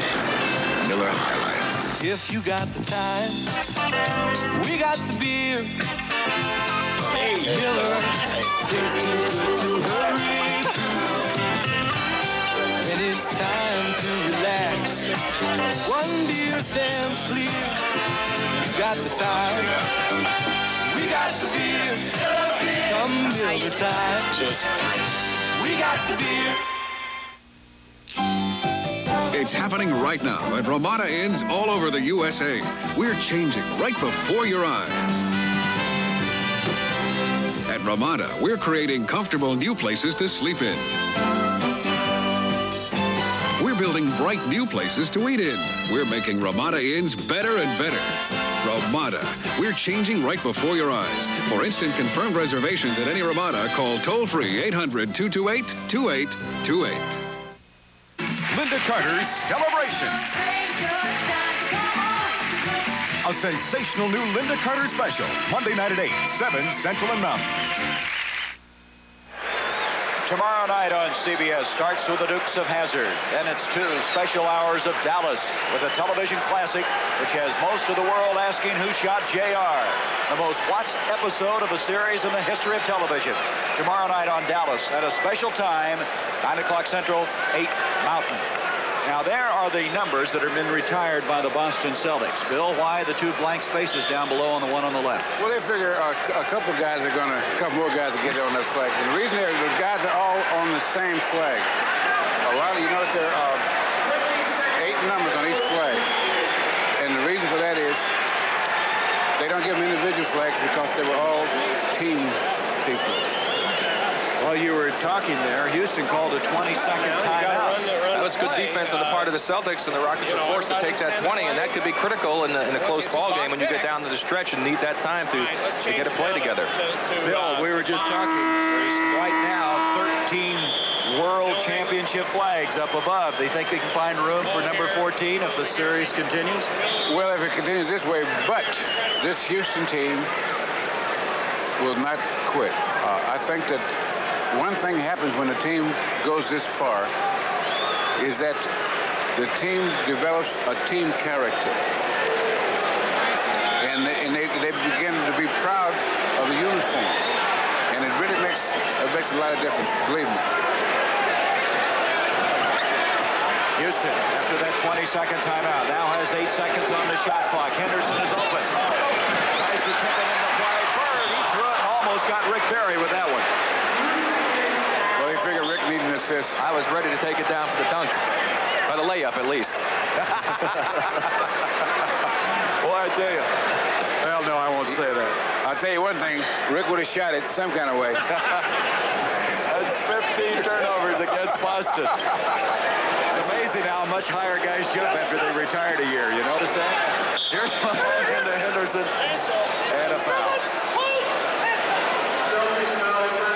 They're going to call that foul on Archibald. That's his second. There's Moses making a good pass inside to Henderson on the cut. There's the foul in the reach-in by Tiny Archibald. And that's the type of things the Rockets need to do when Moses gets it. They give him all that double and triple teaming, cut somebody to the basket, give it up, make the Celtics pay the price. You see the turnovers, but again, Boston will lead in that department most of the time. Fast break game that they like to get into. Moses Malone, the double team on him. 7 seconds on the shot clock intended for Willoughby. Here comes Chris Ford. See, in that case, you should have given the ball up. He was double teamed. Somebody's open somewhere. Willoughby scoring because Malone didn't get back defensively. 60-51, the biggest lead of the game now for the Boston Celtics. See what happens in that situation, not that Malone was not hustling to get back, is that you pick up the first man. The first man picks up the first man. You never get a chance to get to your man a lot of times. Willoughby misses. Roby brings it down. And right now, Bill, you get the idea. Celtics having everything their way. They block off 11 straight unanswered points, almost 13, as Reed comes away with a rebound. Dale Harris has got to be concerned. Here's Dunleavy, three-pointer. Ike Dunleavy, that'll kind of bring him back a little bit. Cuts it to 6. 60-54. Archibald all the way. Rebound, Moses Malone. Dunleavy with 8 points after that three-point play. Well, Tiny did all the hard work and got right to the basket and just lost control of the ball and shot it too hard. Here's Robert Reed. Moses Malone. Rebound, Larry Bird. Malone hasn't scored yet in this second half of play. Maxwell moving around Reed. And that's going to be charging on Cedric Maxwell, and Dunleavy's hurt. He hit his back on that support. He got driven into the support and hit his back against that support. And even with the padding, that's still very hard, believe me. Dick Van der Voort, the trainer, is over there with him. Here we see Mike coming. Here comes Cedric. He's committed now. Now Mike moves in. Now that's a block. Mike moves in. He hits Mike, and he'll drive him right into the support. Now there you'll see his back right there hit against that support, even though it's padded. Again, I said it's very hard, but that was not a good call. That was a block. Mike moved after Cedric was already committed. Cedric Maxwell with 3 personal fouls, 2 team fouls on the Boston Celtics. Inside 5 minutes left in this third period. Here's Malone against Roby. Basket will count, and Roby's committed his 4th foul. Roby and Parish now with 4 each. So Malone is making him pay. The thing about it, though, Bill, they can bring in a McHale. They have such depth at that position. And they have one more guy sitting over there that can play, besides McHale. That's Eric Fernston. Right. Moses Malone tries to make it a 3-point play. Bird down with it. 60-56, a 4-point lead for the Celtics. No middle! Come on, Reed! That's Del Harris that you hear. Look at Reed trying to stay with Larry Bird. All the pushing in there. Off to Bird. 7 seconds on the shot clock. 4. Bird. Well, why not? Take that. Larry Bird now with 10 points. It's kind of an afterthought the way he put that one up. That was a very solid shot. Section. Moses Malone. Roby brings it down. Malone trying to reach in on Archibald. Tiny in a hurry. Blocked by Willoughby. Off to Henderson. Henderson with a second effort. It's one of the few times they've run the ball. And that might have been an afterthought. 4-point lead. There's the foul difficulty we mentioned. Parish and Roby. Gerald Henderson will check in for Boston at the first opportunity.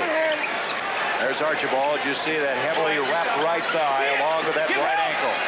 Here's Larry Bird, and he's fouled on the move. Murphy over there along with Robert Reed. Looks like she's a little bit nervous about all this. Just a little bit. I think it's all right. That foul on Murphy is first. M.L. Carr is going to come in. Chris Ford will lead. And also coming into the ball game is Gerald Henderson, who we mentioned just a moment ago. Larry Bird at the line. Bird now seemingly gets the points down the stretch. You know, he started slow in game 1, then ended up down the stretch and with 18 points for the game. Now he has 12 for this one. Watch, Mo! 64-58. Moses looking for some help. To Robert Reed. Reed still looking to score in this game. What a reversal from game 1 when he was the high point man on the floor with 27. Calvin Murphy. Rebound. Willoughby tried to stuff it. Here comes Larry Bird. Henderson back. The other Henderson will take it in. And Larry Bird to follow. Out it comes to Gerald Henderson. See how quickly they can explode. M.L. Carr to Rick Roby. He is fouled by Bill Willoughby. And ML made a smart move that time. He saw the situation when he got the ball, and he judged what was happening. He had a 2-on-1 situation. Well, watch him. He'll take a look. He sees the situation. He takes the move to the basket, draws the defensive man Reed to him, hits Roby, who's open on the side. Willoughby has to come in and commits the foul. Excellent play. Willoughby committing his first personal foul. Rick Roby at the line. It's kind of an adventure for him when he goes to the free throw line. Yeah, that chipped a little paint. 64-58. I'll tell you what, Rick, why don't you ask to coach him, tutor him in the offseason on free throws? Guarantee I get him to shoot better than he's shooting right now if he shot 2 hits on the Rick. Guarantee it.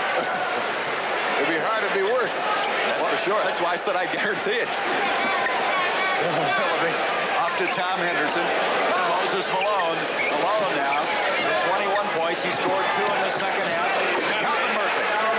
Murphy has not been hitting all that well, but he has has 6 points. In that first half of play, he was 1 of 7. 64-60. Henderson to Larry Bird. Bird now is really starting to get the hot hand. Bird with 14 points. That's nothing new for number 33, is it? Now, you may notice that Houston is slowly but surely bringing the ball up just a little quicker. They're not walking up there running it up a little bit. Malone with double team action. Still able to hit it. 23 points for Moses. Still a 4-point lead for this Boston team. Boston last year winning 4-0 in the Eastern Conference semifinals by an average of 18.5 points. It's been a different story this year. Houston played them much tougher than last year. Out it comes to ML Carr. Murphy, 6'6" against 5'9", and he palmed the basketball. Timeout by the Boston Celtics. With 1:50 left in this third period of play. The Boston Celtics trying to take a 2-game-to-none lead.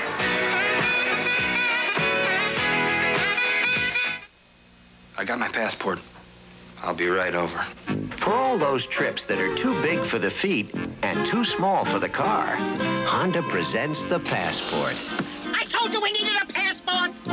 It has an electric starter, and it gets up to 130 miles to the gallon. I'm sorry, monsieur. You cannot park here without a passport. The Honda Passport. Get one. It'll take you almost anywhere. Hey, where's my kid? Celotex salutes the builders of America for using 400 million Sol Seal roofing shingles last year. Celotex salutes the architects of America for using 30 million dimensional shake asphalt shingles. Celotex salutes the roofers of America for using new Celotex glass fiber shingles in untold numbers. Because without their dedication and Celotex, America would be very wet. We're Exxon. We're Bill Welch, whose people are finding new ways to discover and produce oil and gas. We're Tony Wong, testing the effect of Arctic ice on offshore oil operations. We're Tony Brown, making computer maps of promising oil areas. We're Lyle Finn, developing a new concept in offshore oil platforms for deep waters. We're Bob Brovey, using satellite photographs to spot new areas which may yield energy. We're more than 100,000 people working on energy. We're Exxon.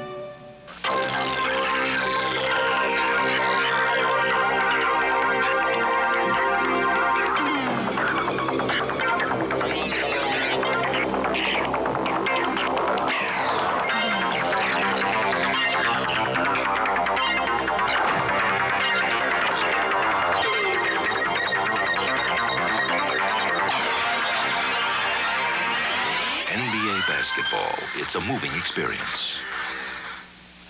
The preceding announcement was furnished by the National Basketball Association. Those three young men in the center of your picture there that's Gavin Maloof, president of the Rockets. His brother Joe and his other brother Philip is Robert Reed. The rest of the Rockets walk by. And who's that guy there, Bill? I've seen him before. That's Gray Auerbach. Gray Auerbach, that's right. I knew I had seen him. And, of course, next to him, Mr. Mangurian, who pays the bills. We were checking on Calvin Murphy thus far. He is 2 of 9 from the field. As you look at the Maloofs, Larry Bird has 15 rebounds in this game. 66-62. Again, this Houston team very determinedly staying into this game, looking like Boston might make a run and push him back. But all of a sudden, the Rockets climb back in. Here is Reed. He's fouled by Maxwell, and still Reed hasn't scored in this game. That's twice that Maxwell, who just picks up his 4th foul, has fouled the man shooting a jump shot from 19 feet away from the basket. I know that Cedric's not happy with that. Well, that's 3 players now on this Boston team with 4 personals. Parish and Roby also with 4. Robert Reed, he's on the scoreboard now. That's his first point. You know, the Celtics have threatened to break away a couple of times, but they're playing a tough team tonight. These guys, and if they go into the last quarter under 75 points, which they look like they will, that's a Houston Rocket type game.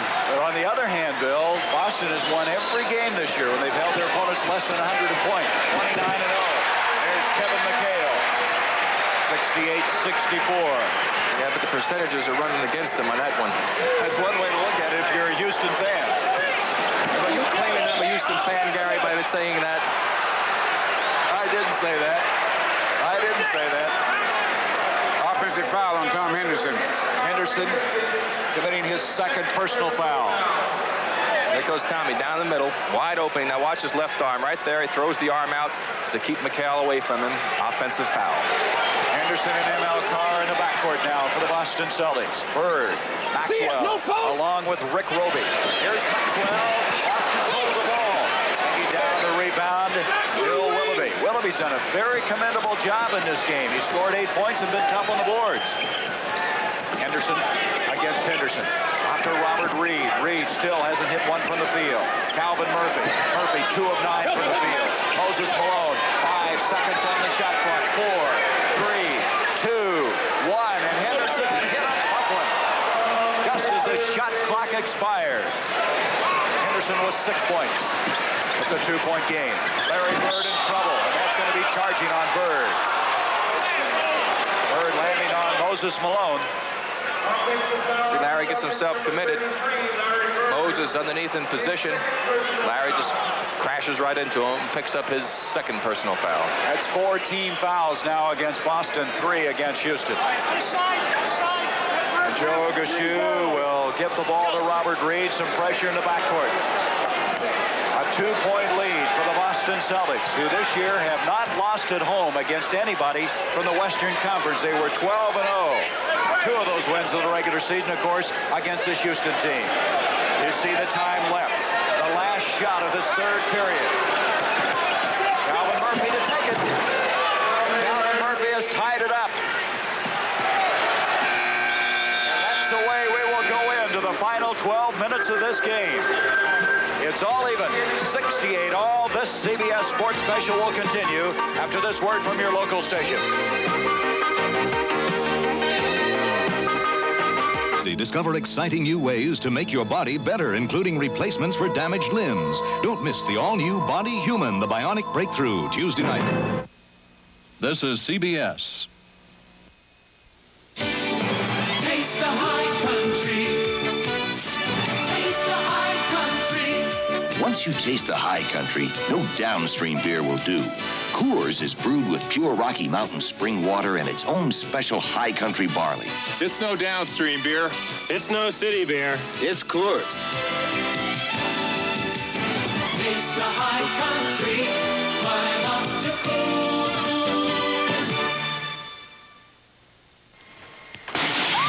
The body count continues. 14, 15, 16, 17, 18, 19, 20, 21, 22, 23. Jeff? The day you count on for terror is not over. Friday, the 13th, Part 2.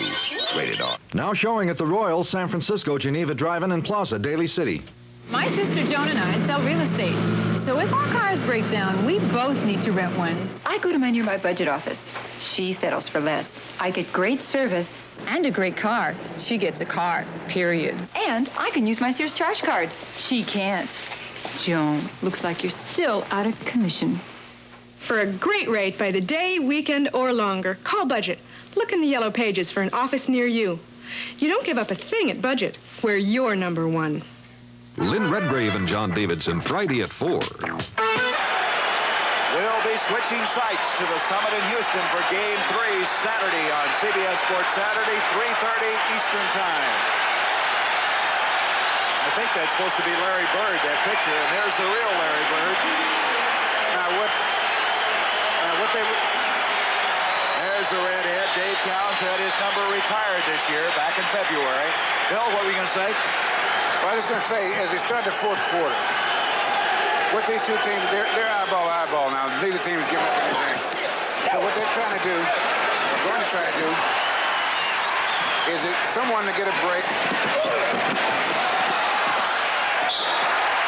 And to get 3 or 4 quick baskets, a 6 or 8 point lead, and then play even the rest of the way. So that they're going to go back and forth. Houston trying to slow it down. The Celtics trying to run like they just did in there to get this potential 3-point play. But it's not to try to get a run off 10 or 8 points. You do if you can. But in this type of game, a or 6-point run can make a difference because the other team is now forced into your game. This Boston team has been such an excellent fourth quarter club. They started all even, but they've come from behind 13 times in the regular season and 4 straight in the playoffs.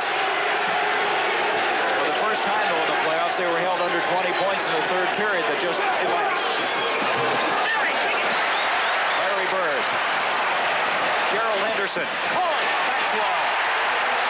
That was set up by the outlet pass Larry Bird made to Gerald Henderson. And also by the outside shot again by the Rockets. They're playing right into the Celtics' hands by having that type of shot. There's the long rebound. Nobody's under there for the Rockets. Bird quickly whips it out to Henderson. Henderson takes it off on the break. Henderson's the only one back. The other Henderson, nice pass to Maxwell. He lays it in. The Celtics got off to their type of basketball game here early in the fourth quarter. As a result, they're up by 5.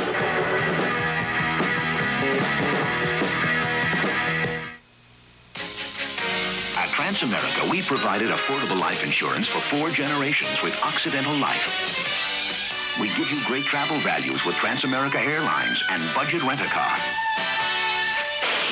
We even make sure life's little surprises won't put a hole in your budget. Arnie, my favorite Transamerica insurance agent. First-rate service at a fair price. Transamerica. If one Rolaids tablet isn't always enough for your acid indigestion, watch this Tums demonstration. 1 Rolaids and 1 Tums tablet are added to stomach acid. Both neutralize the acid. But on those occasions when your stomach has even this much more acid, Tums can still absorb it. Rolaids can't. Because tablet for tablet, Tums neutralizes 1/3 more acid than Rolaids. For acid indigestion and heartburn, all you may need is this. Tums.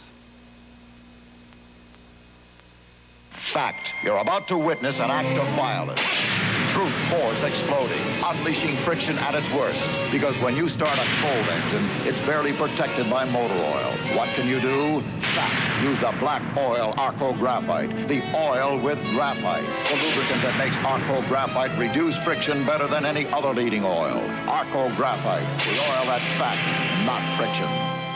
Look for Arco Graphite's $1.80 refund offer. Nobody runs a fast break any better. Let's look at it again.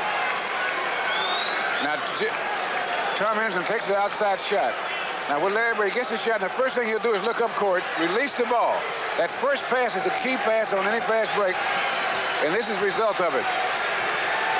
Now, even if you don't get the basket, you got the ball down before the defense has a chance to set up. Thus far, Houston has not scored in this fourth quarter, but Willoughby took care of that. 73-73 point lead for the Boston Celtics. Everybody help out! Here, Del Harris in the background. Maxwell off to Henderson. Center. Gerald Henderson now with 8 points. I guess, Bill Russell, when you come from behind so much, you start to think the fourth quarter's your quarter. Look at that. Only 14 points in game 1. We mentioned Boston had a low-scoring third period, the lowest they've had in the playoffs thus far. Here is Willoughby. Calvin Murphy. Look at the quickness of Murphy.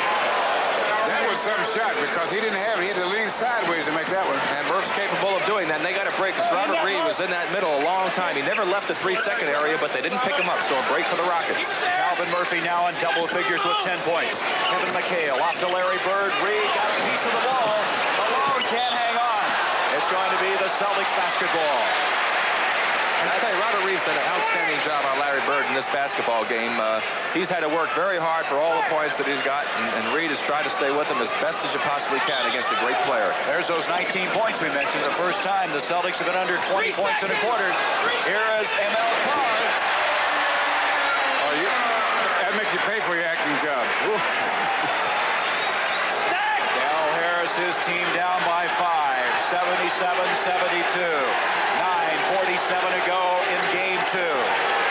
Henderson to Moses Malone. McHale went up, but he committed the foul. He got a hand on the ball, however. They didn't call him with the body. They gave this signal that he hit him on the arm. Looked like he bodied up to Moses pretty good that time. We'll watch the play again as Moses gets the ball inside. Here he makes that move going back to the baseline. A good step. I thought he hit it with the body right there. Now he goes up. He makes a heck of a block. The signal was incorrect. If they said that he hit him on the arm, then there really was no foul. You know, you guys mentioned this at the start of this series, how many fouls Moses Malone could create. He's had Parish fouling 4 times, Roby is fouling 4 times, and now Roby, I should say, and now the man who just committed the foul for the 3rd time. McHale. And so it shows you the depth, though, of this Boston team. Here is Gerald Henderson. About 18 fouls that they can use and still be very much in the game with those players. Great play by Henderson that time. He made the cut to the basket. Maxwell was in trouble, double teamed. He saw the opening, and his cut set up that play. If he doesn't make the cut, the Celtics have to take a tough shot. Henderson with 10 points. He had 11 points in game 1. He's really come in and given this team a spark. What we talked about that the Rockets have to do, move better without that ball and pass it when Moses gets double teamed like that. Good cut by Willoughby, good pass. Play on basketball here at the Western Garden. Larry Bird. Moses Malone rips it down. Off to Calvin Murphy. A chance now to cut it to 2. 8:48 left. Billy Pault's getting ready to come in for the Houston Rockets. Boy, you've got to admire this Houston team. Off to Moses Malone. Off to Tom Henderson. 8 seconds on the shot clock. Look at the quickness of Murphy again. And that'll be out of play. It'll be the Celtics ball, and here comes Billy Paultz in. Paultz will replace Calvin Murphy. That's a little different in size, I guess. They want a little taller team, huh? They got a big team now with Robert Reed going up the front court, or back to the backcourt position, I should say, playing ML Carr. You see Malone with those 24 points. He only had 12 in game 1. Larry Bird. Here's Malone with yet another rebound. Malone, right now, the defensive boards, he has taken over. Tom Henderson, Gerald Henderson on him. Off to Bill Willoughby. He's played so well tonight. Reed. Henderson. 5 seconds on the shot clock. 3, 2. I don't think Malone knows it, but the shot clock is expired. Moses Malone not aware of the difficulty. Now, one thing there, you can't always say it's Moses' fault, Bill, because his players have got to start moving and give him somebody to throw the ball to. You can't stand there and watch the man try and figure he's going to go one-on-one. And when he has that ball in the middle, there's no way he's going to have time to look and see what the 24-second clock is. The guys on the outside, the guards particularly, have to look up, see the clock, and tell them how much time there is. You're fighting for your life in there, now looking at the scoreboard. Good defense by the Celtics that time, too. They didn't let somebody get open. Maxwell, there's a steal attempt by Moses Malone. Bird off to Henderson, back to Bird. Bird and Henderson. Give and go. That's the old give and go play. I can't say enough for Henderson. There's the rebound leader, 17. Larry Bird also now has 19 points in the game. Robert Reed to Billy Paultz, Tom Henderson. Bird jumps out on him, and he has another rebound, 18. Up to ML Carr. Carr will pull up. There's Robert Parish. He's fouled by Billy Paultz. And again, they get to running, and Houston has a tough time. Applied pressure. Now, Bird beats Malone on the steal, passes to Henderson, makes a give and go. Great play right there. Both players, Henderson moved into the opening, and Bird took advantage of it. And what the Celtics are doing in the 4th quarter now is they've applied the pressure. They're forcing the run so far. Here's Robert Parish. He's been on the bench a lot of this game due to the foul difficulty. You see the points. He has 4 fouls. Now 9 points. Cedric Maxwell is still having trouble with that bloody nose. He is also checking his mouth. It looks like he's bleeding in the mouth a little bit. So he has a gauze that he's put in his mouth. This has been a physical series. Alan Level now checking in for the Houston Rockets. We've gone through about 12 rounds. He's got 3 more to go to distance. 7:09 left in this one. Henderson with a rebound. What a job he's done. Billy Paultz comes down with it. 82-75. In that 3rd quarter, Boston had a 9-point lead. Early in the game, it was 10-2 the Houston Rockets. Here's Calvin Garrett, wide open. And Calvin Garrett with his first 2 points. 82-77. Rockets needed that basket very badly right there. That kind of stems the tide a little bit. Good defensive effort here, and go down and set it up, get a basket, and they're right back in. There's a foul on Parish. And that's going to be 5 on him. So Kevin McHale will jump up and come back into the game, and we have a timeout. Robert Parish did something you should never do. And so, with an 82-77 score in favor of Boston, this CBS Sports Special will continue after this word from your local station. Wednesday. See the behind-the-scenes story based on the life of country music star Tammy Wynette. Wednesday at 9, 8 Central and Mountain. This is CBS. This week only, all Grand Auto stores have on sale our powerful X150 48 12-volt maintenance-free battery. Just $42.95 exchange. Any size in stock, installed free. Buy now and save $7 at Grand Auto. Grand Auto says beat the high cost of a new car. Save a bundle right now with a quality factory remanufactured engine. 6-cylinder carry out as low as $497 with exchange. Plus take $75 off all other 4, 6, or 8-cylinder engines. And installation is available. Medicine is a marvelous weapon against disease. But, like every weapon, it must be used with care. Know when to take it, how much, how often, when to start and stop. Be careful with medicine. Read the label. Ask the doctor or pharmacist. Because if you don't, something meant to help you can come back and hurt. Home Computers, Friday on Evening Magazine. If not, I want you to swing that thing right to Reed, to Garrett, and down into Malone on the backside. 4-4. Del Harris setting up something for Billy Pulse. As right now, in this game, Houston has 3 timeouts left. Boston with 4 plus the 22nd. Well, they're going to try and get the ball to Billy Lowe, hopefully for a layup, and Dell gave the instructions to his players. If he doesn't have a layup, don't give it to him. Reverse the ball quickly. As Bill talked about, you must reverse quickly against a good defense, and then try to get it down into Malone on the other side.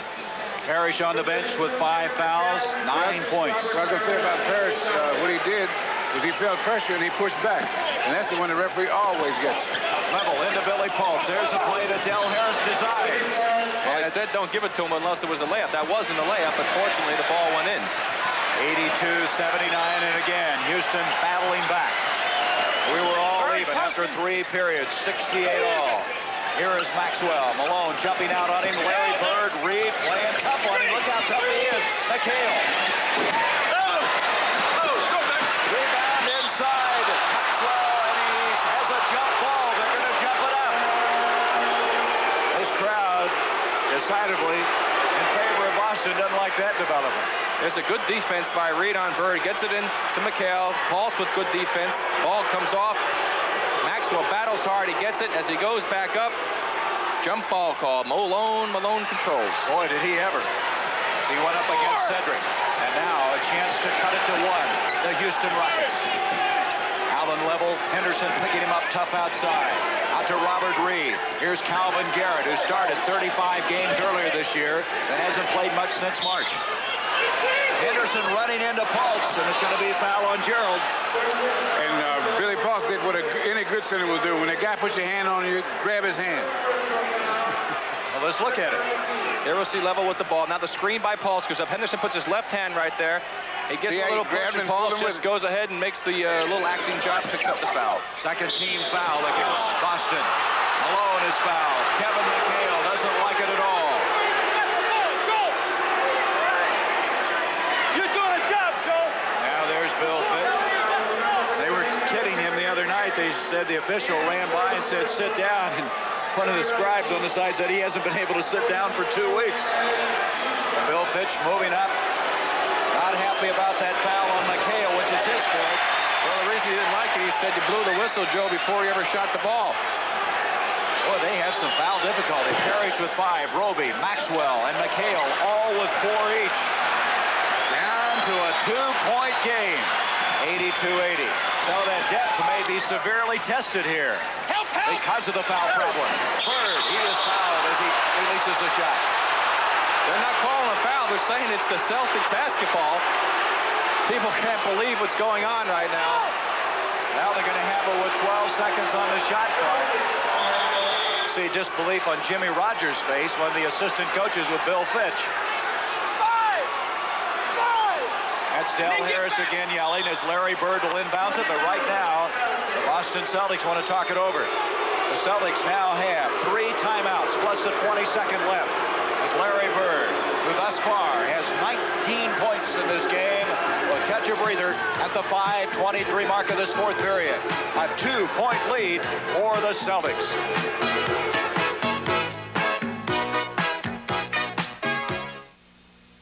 You can get this Xerox desktop copier for just how much? It lists for $29.95. Just $29.95 for the quality and reliability. Look, it could be a couple hundred less with trade-in. Just $27.95 for Many trade-ins run around $500. Just $24.95. Trade-ins go as high as $1,000 or more. Just $19.95. They also help you finance it at low interest rates. Get this Xerox copier for just $29.95 and down. To find out how far down, call Xerox. I didn't bother you, did I?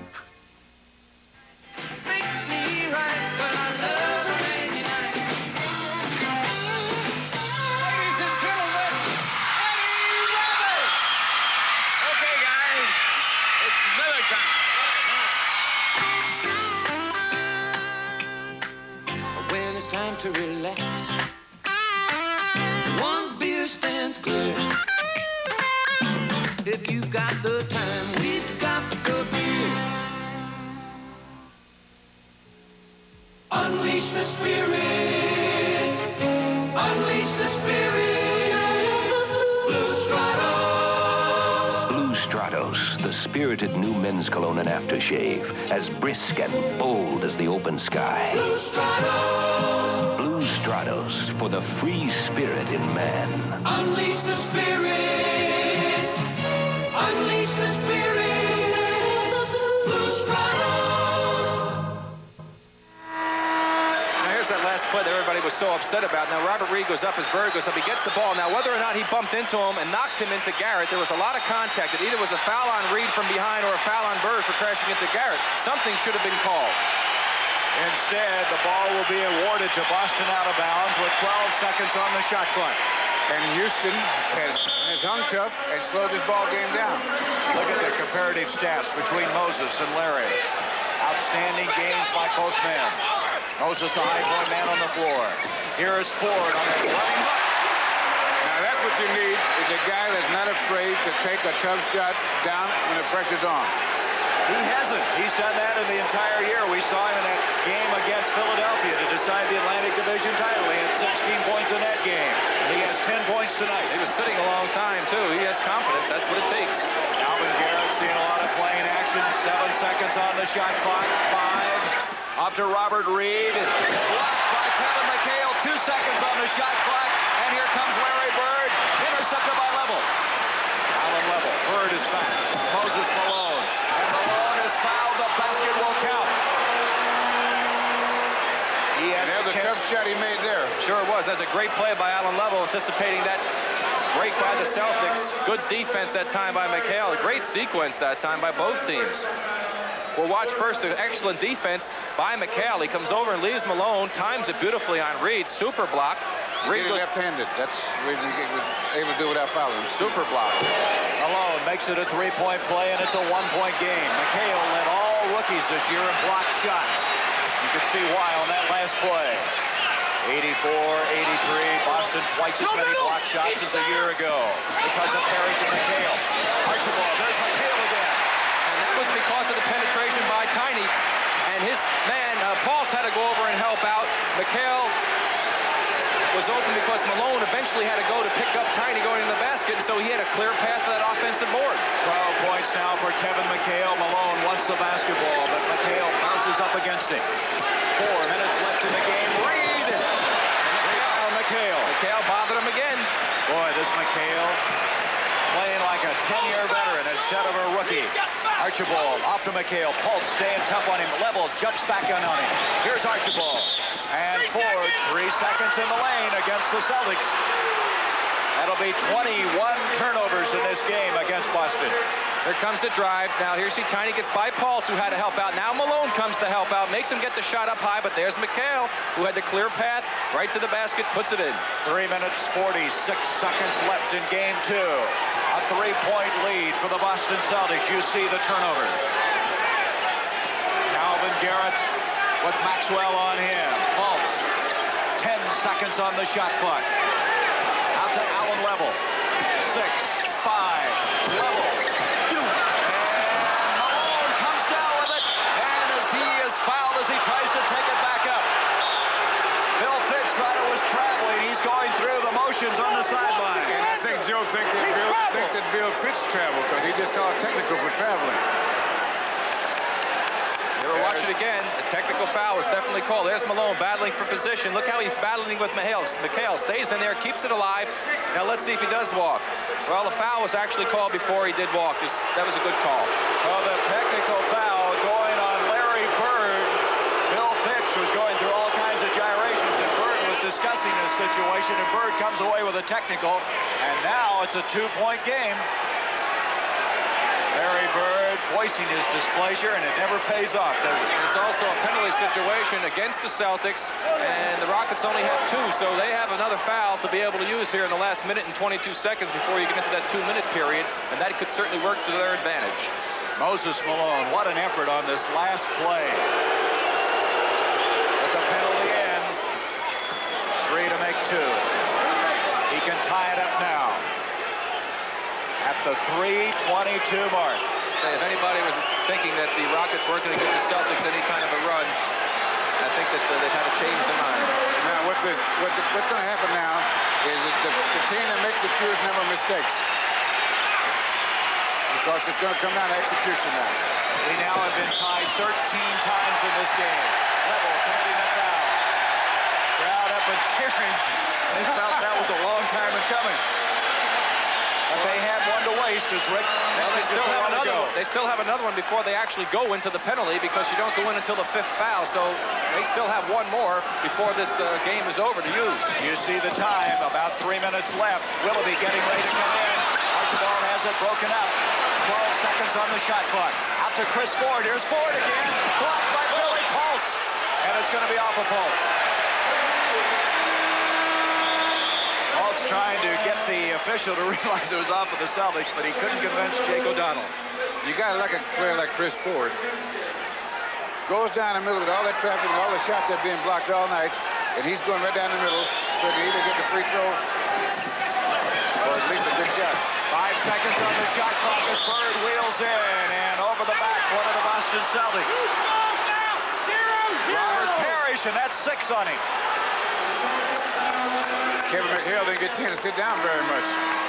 Boy, he's been in foul trouble all night long, and now he runs out of playing time. There's the shot by Bird. There's Parish, who went for the rebound. He caught Moses' arm as he went by, as they both went for the ball. It was a tough break against Robert on that play. Parish will leave with 9 points. He only played 9 minutes in the first half. At the line with 30 points, Moses Malone. He had 42 against San Antonio, which tied Calvin Murphy for a playoff high this year. And now he can give this Houston team a 2-point lead. But it's 87-86-2. 44, you see the time left. Game 2, the 4th period of play. Archibald up to Bird. Nice pass to Maxwell. He tried that shot twice the other night and didn't make it. There's a disappointed Parish who's just fouled out. A 1-point lead, and listen to this crowd in the Boston Garden. There's Del Harris. He's got to be proud of this ball club coming in here in 2 games and battling the Celtics down to the wire both times. Here's Level. 4 seconds on the shot clock. Willoughby. And it's a 1-point lead now for the Rockets. Broken up by Willoughby. Reed, look out. Reed goes over head over heels. Let's hope he's all right. Yeah, he had a lot of people giving him a lot of cushioning as he went down that time. Here you see the ball tipped away by Willoughby. That's a gamble on the Celtics' part that time. Reed goes for the steal. Now he's going to crash on top of the 2nd row, goes into the 3rd and 4th row, and fortunately the people were there to hold him up. Boy, they talk about the old college try. What about this try in the NBA? Outstanding playoff action. Houston has a foul to give, and now they just committed it. That's the 4th team foul. And so Bird will inbounds it. Look at those 2 guys. They don't seem to be too excited. Everyone else is. Less than 2 minutes to go.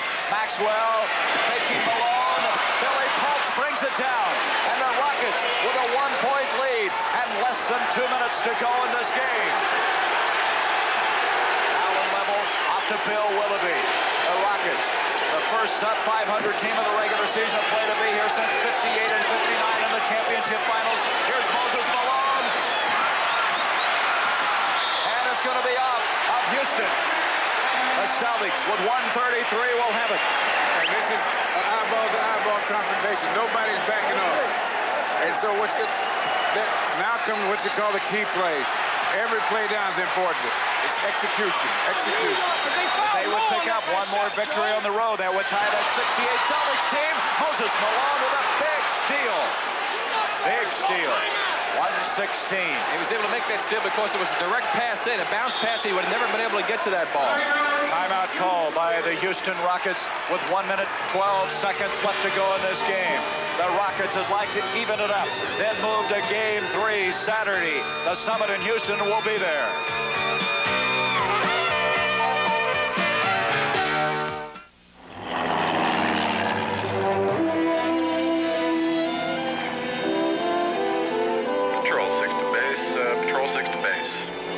Patrol 6, read you loud and clear. Go ahead. Well, looks like this big old hole in the ground's going to be safe for another night. We'll just finish this run, and we'll be back in about 15, 20 minutes. Yeah, come on home, Pete. It's Miller time.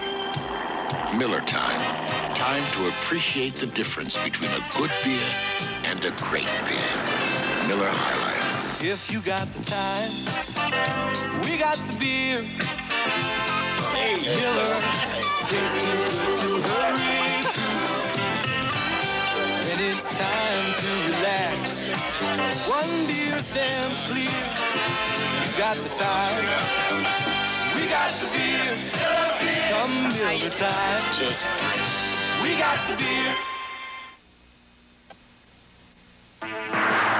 Get tough. Protect your car with Meguiar's lifetime polysealant system. Tough protection from polymer technology and 50 years of professional car wax experience. Meguiar's, a blend of tough polymers, expensive waxes, and silicones. Get Meguiar's Deep Shine in one easy step. A shine so tough, we dare to give you a guarantee for the life of your car. Meguiar's in liquid or paste.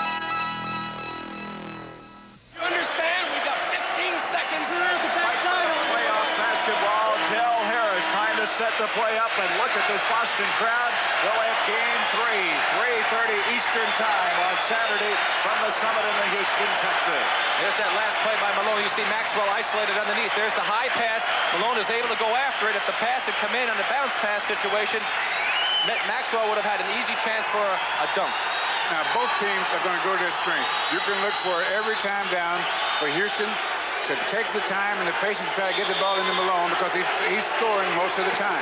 He has 31 points. He's hit 11 of 18 from the free throw line to back up what Bill Russell just said. 1 minute, 8 seconds left in the game. Moses Malone. 6 seconds on the shot clock. Whoa, he just got that shot off. Larry Bird, who seems to come up with the big plays, comes up with the ball. And now the Celtics have asked for a timeout. With 53 seconds left. Malone that time almost came back down with a basketball. Now the Celtics trailing by 1 in possession of the basketball.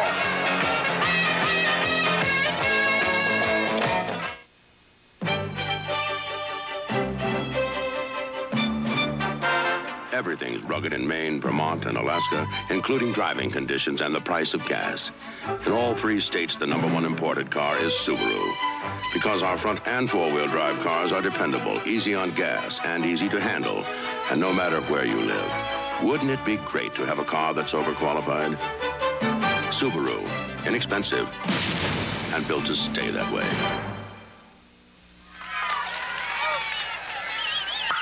When I'm playing ball, I don't care how much I sweat. It's part of the game.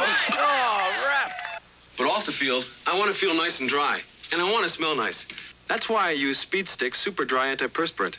It's the wide stick, effective protection with more dryness to help fight wetness. And it goes on dry so you can get dressed right away. So get on the stick, the wide stick. Speed Stick Super Dry Antiperspirant by Menace. Pressure the ball out of bounds real tough, and then get off as it comes in. If you can make a good quick track, do it. Otherwise, don't take any chances on defense unless they're solid. I want you to play good position defense and block out. Penalty. You know, Dale Harris is expecting to go to Bird. I'll be very careful with Kevin McHale. I think he and Chris Ford are probably the guys that you would least expect. Those two guys. Plus, if you're not careful with Archie, with Tiny, he'll go to the hoop. They have a lot of different strengths. So that to try to shut off Bird may not be all there is to it. You see the emotion in the crowd, the people involved in this game. 10 seconds on the shot clock. Larry Bird to take the tough shot. There's Malone with a rebound. And now, Harry Mangurian and Red Hour are back a little concerned as Houston asks for another timeout. They have one timeout left with 35 seconds. We'll keep it right here. Carroll Dawson and Del Harris trying to break a long, long dry spell after losing 14 straight games to the Boston Celtics. Let's listen in. Let's use it right now. Okay, here's the game. All right, I've got the same people in the game right now. Let me have Dunleavy come for Willow. Dunleavy for Willow. All right, now you're guarding their guard if they get a breakout. So you got, you had Chris Ford, right, Willow? All right, you got Ford. All right. Okay, now we'll run the get-in play. Again, we'll either take it down in to Malone. Check that. Let's run the box. Let's run the box, box X. Moses right here. Now, let's get it right. You're here. We've got Dunleavy right here with the ball. All right, Reed, you're setting the pick here. We got Al and Paltz. Al and Paltz set this pick here. Malone, you go. If he's wide open, give it to him. If not, curl to the ball side, Malone. To the ball side if you don't get the lob. Break out, get the ball, and try to turn right down to Malone. We want to get the shot in the next 5 seconds if we can. Boy, you cannot get into the huddle any closer than that. Now, we do not go in the Boston Celtics huddle because Bill Fitch prefers us not to. But Del Harris, he was very graphic in what they're going to try to do this time down the floor. Well, I tell you what, the guy out of bounds better be darn careful if he's going to try and throw a lob from half court to Moses going to the basket at this critical situation. He's better be wide open, and it has to be an excellent pass. It could be a big gamble. But I can see the point, getting it inbounds and trying to get to Moses because he's been so effective inside. Dunleavy, who checked in on that timeout, replacing Bill Willoughby. Here's Robert Reed out to Level. You see the game clock, 30 seconds. Level, tough shot, and he hit it. Allen Level makes it a 3-point lead. And now Boston has a timeout. They have one remaining. What basketball we have here before the sellout crowd in the Boston Garden. 28 seconds left. We'll be back in just a moment.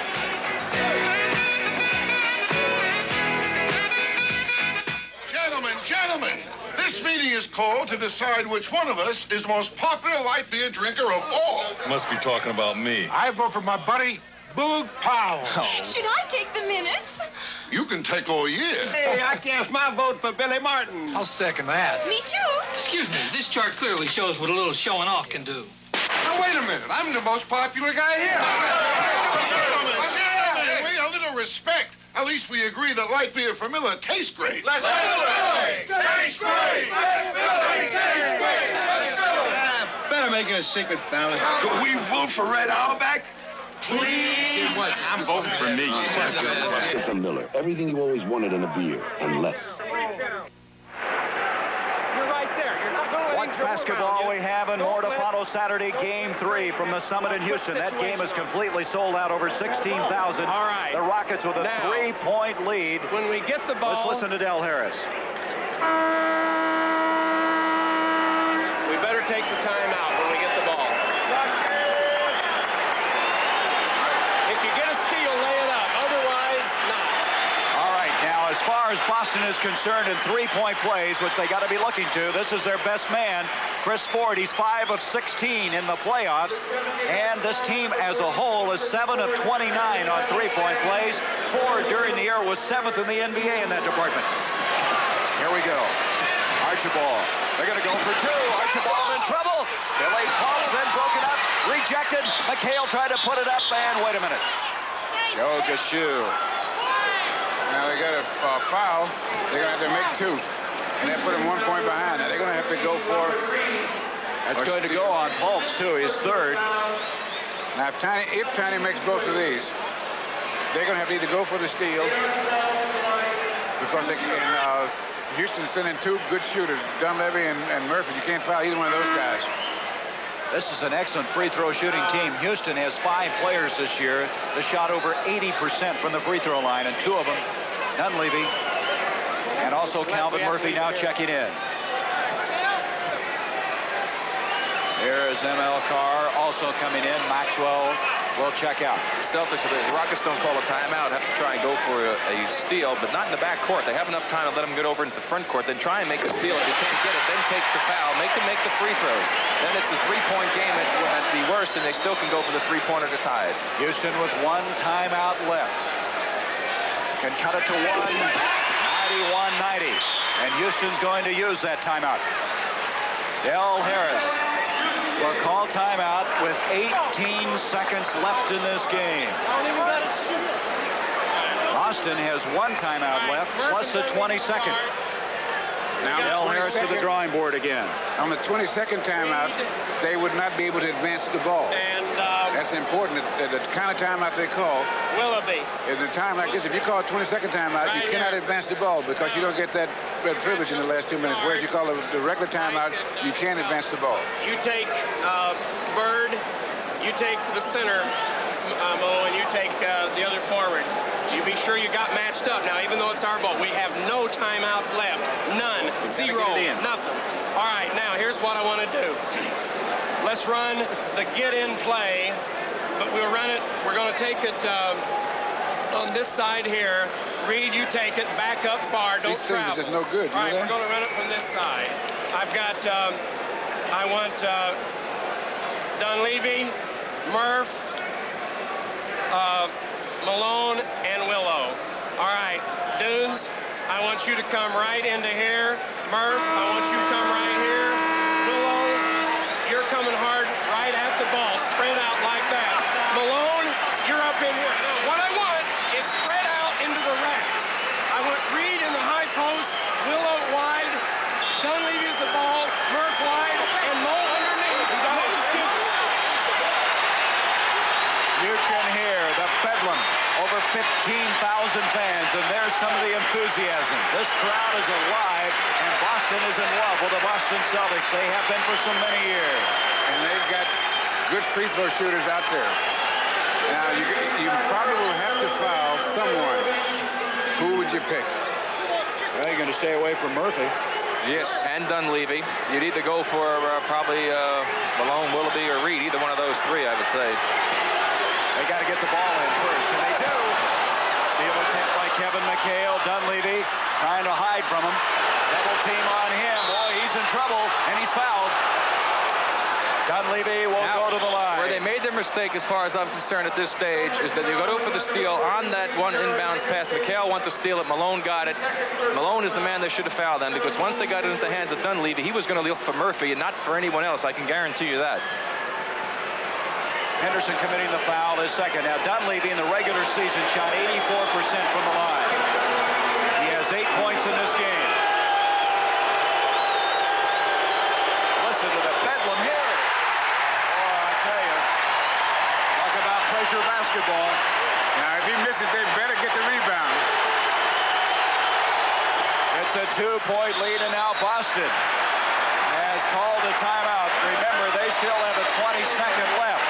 We have 11 seconds left in the game, and we now got to figure that Boston looking to send this into overtime unless they get an unbelievable 3-point play. Well, they got a golden opportunity there, and probably the most disappointed man in this country right at this stage is Mike Dunleavy for missing that first free throw. But now the Celtics have got to come up with the big play to score the basket. And the Ken Bill, they don't want to score in the first couple of seconds unless it's a cinched basket, because otherwise the Rockets have time, even though they don't have a timeout. Right.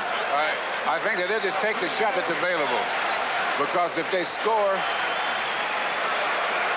they don't know whether the Rockets have the presence of mind to try to go down. And get a quick one off. Right. And so they'll just take the first good shot. But one time, see, they don't want to wait until there's less than 3 seconds or 5 seconds because you don't have a chance to go for the offensive board. Right. A good shot that they can get in the first 5 or 6 seconds. Let me add this. Terry Durod has now come into the Boston Celtic lineup. Now, he is an excellent shooter from outside.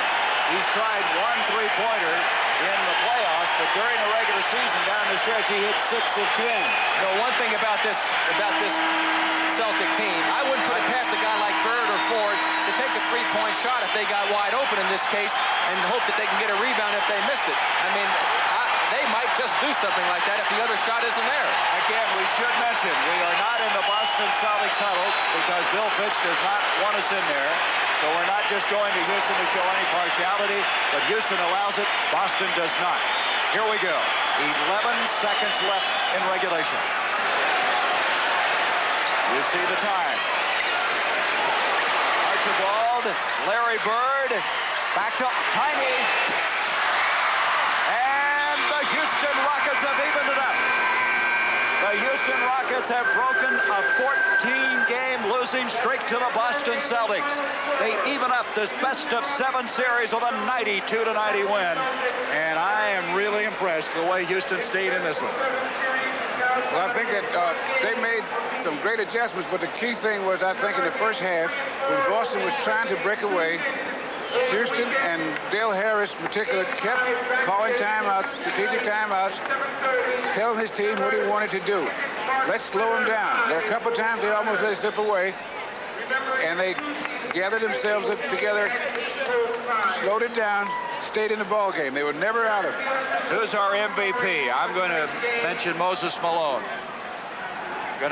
Okay, right now, let's take a look at the people who have been so instrumental, our most valuable players, our most valuable performers. Our producer, Robert Stenner. Our director is Sandy Grossman. The other people, Rick Sharp, along with Mike Burks and Rich Nelson, Walter Pyle and Anthony Filippi. Also Sandy Bell and Bob Siderman. As the camera action was excellent. And we hope you'll be with us Saturday on CBS Sports Saturday for Game 3. A capacity crowd will be on hand at the Summit in Houston as we're all even at 1 game each. For Rick Perry and Bill Russell, I'm Gary Bender. This sports special is a presentation of CBS Sports. This is CBS.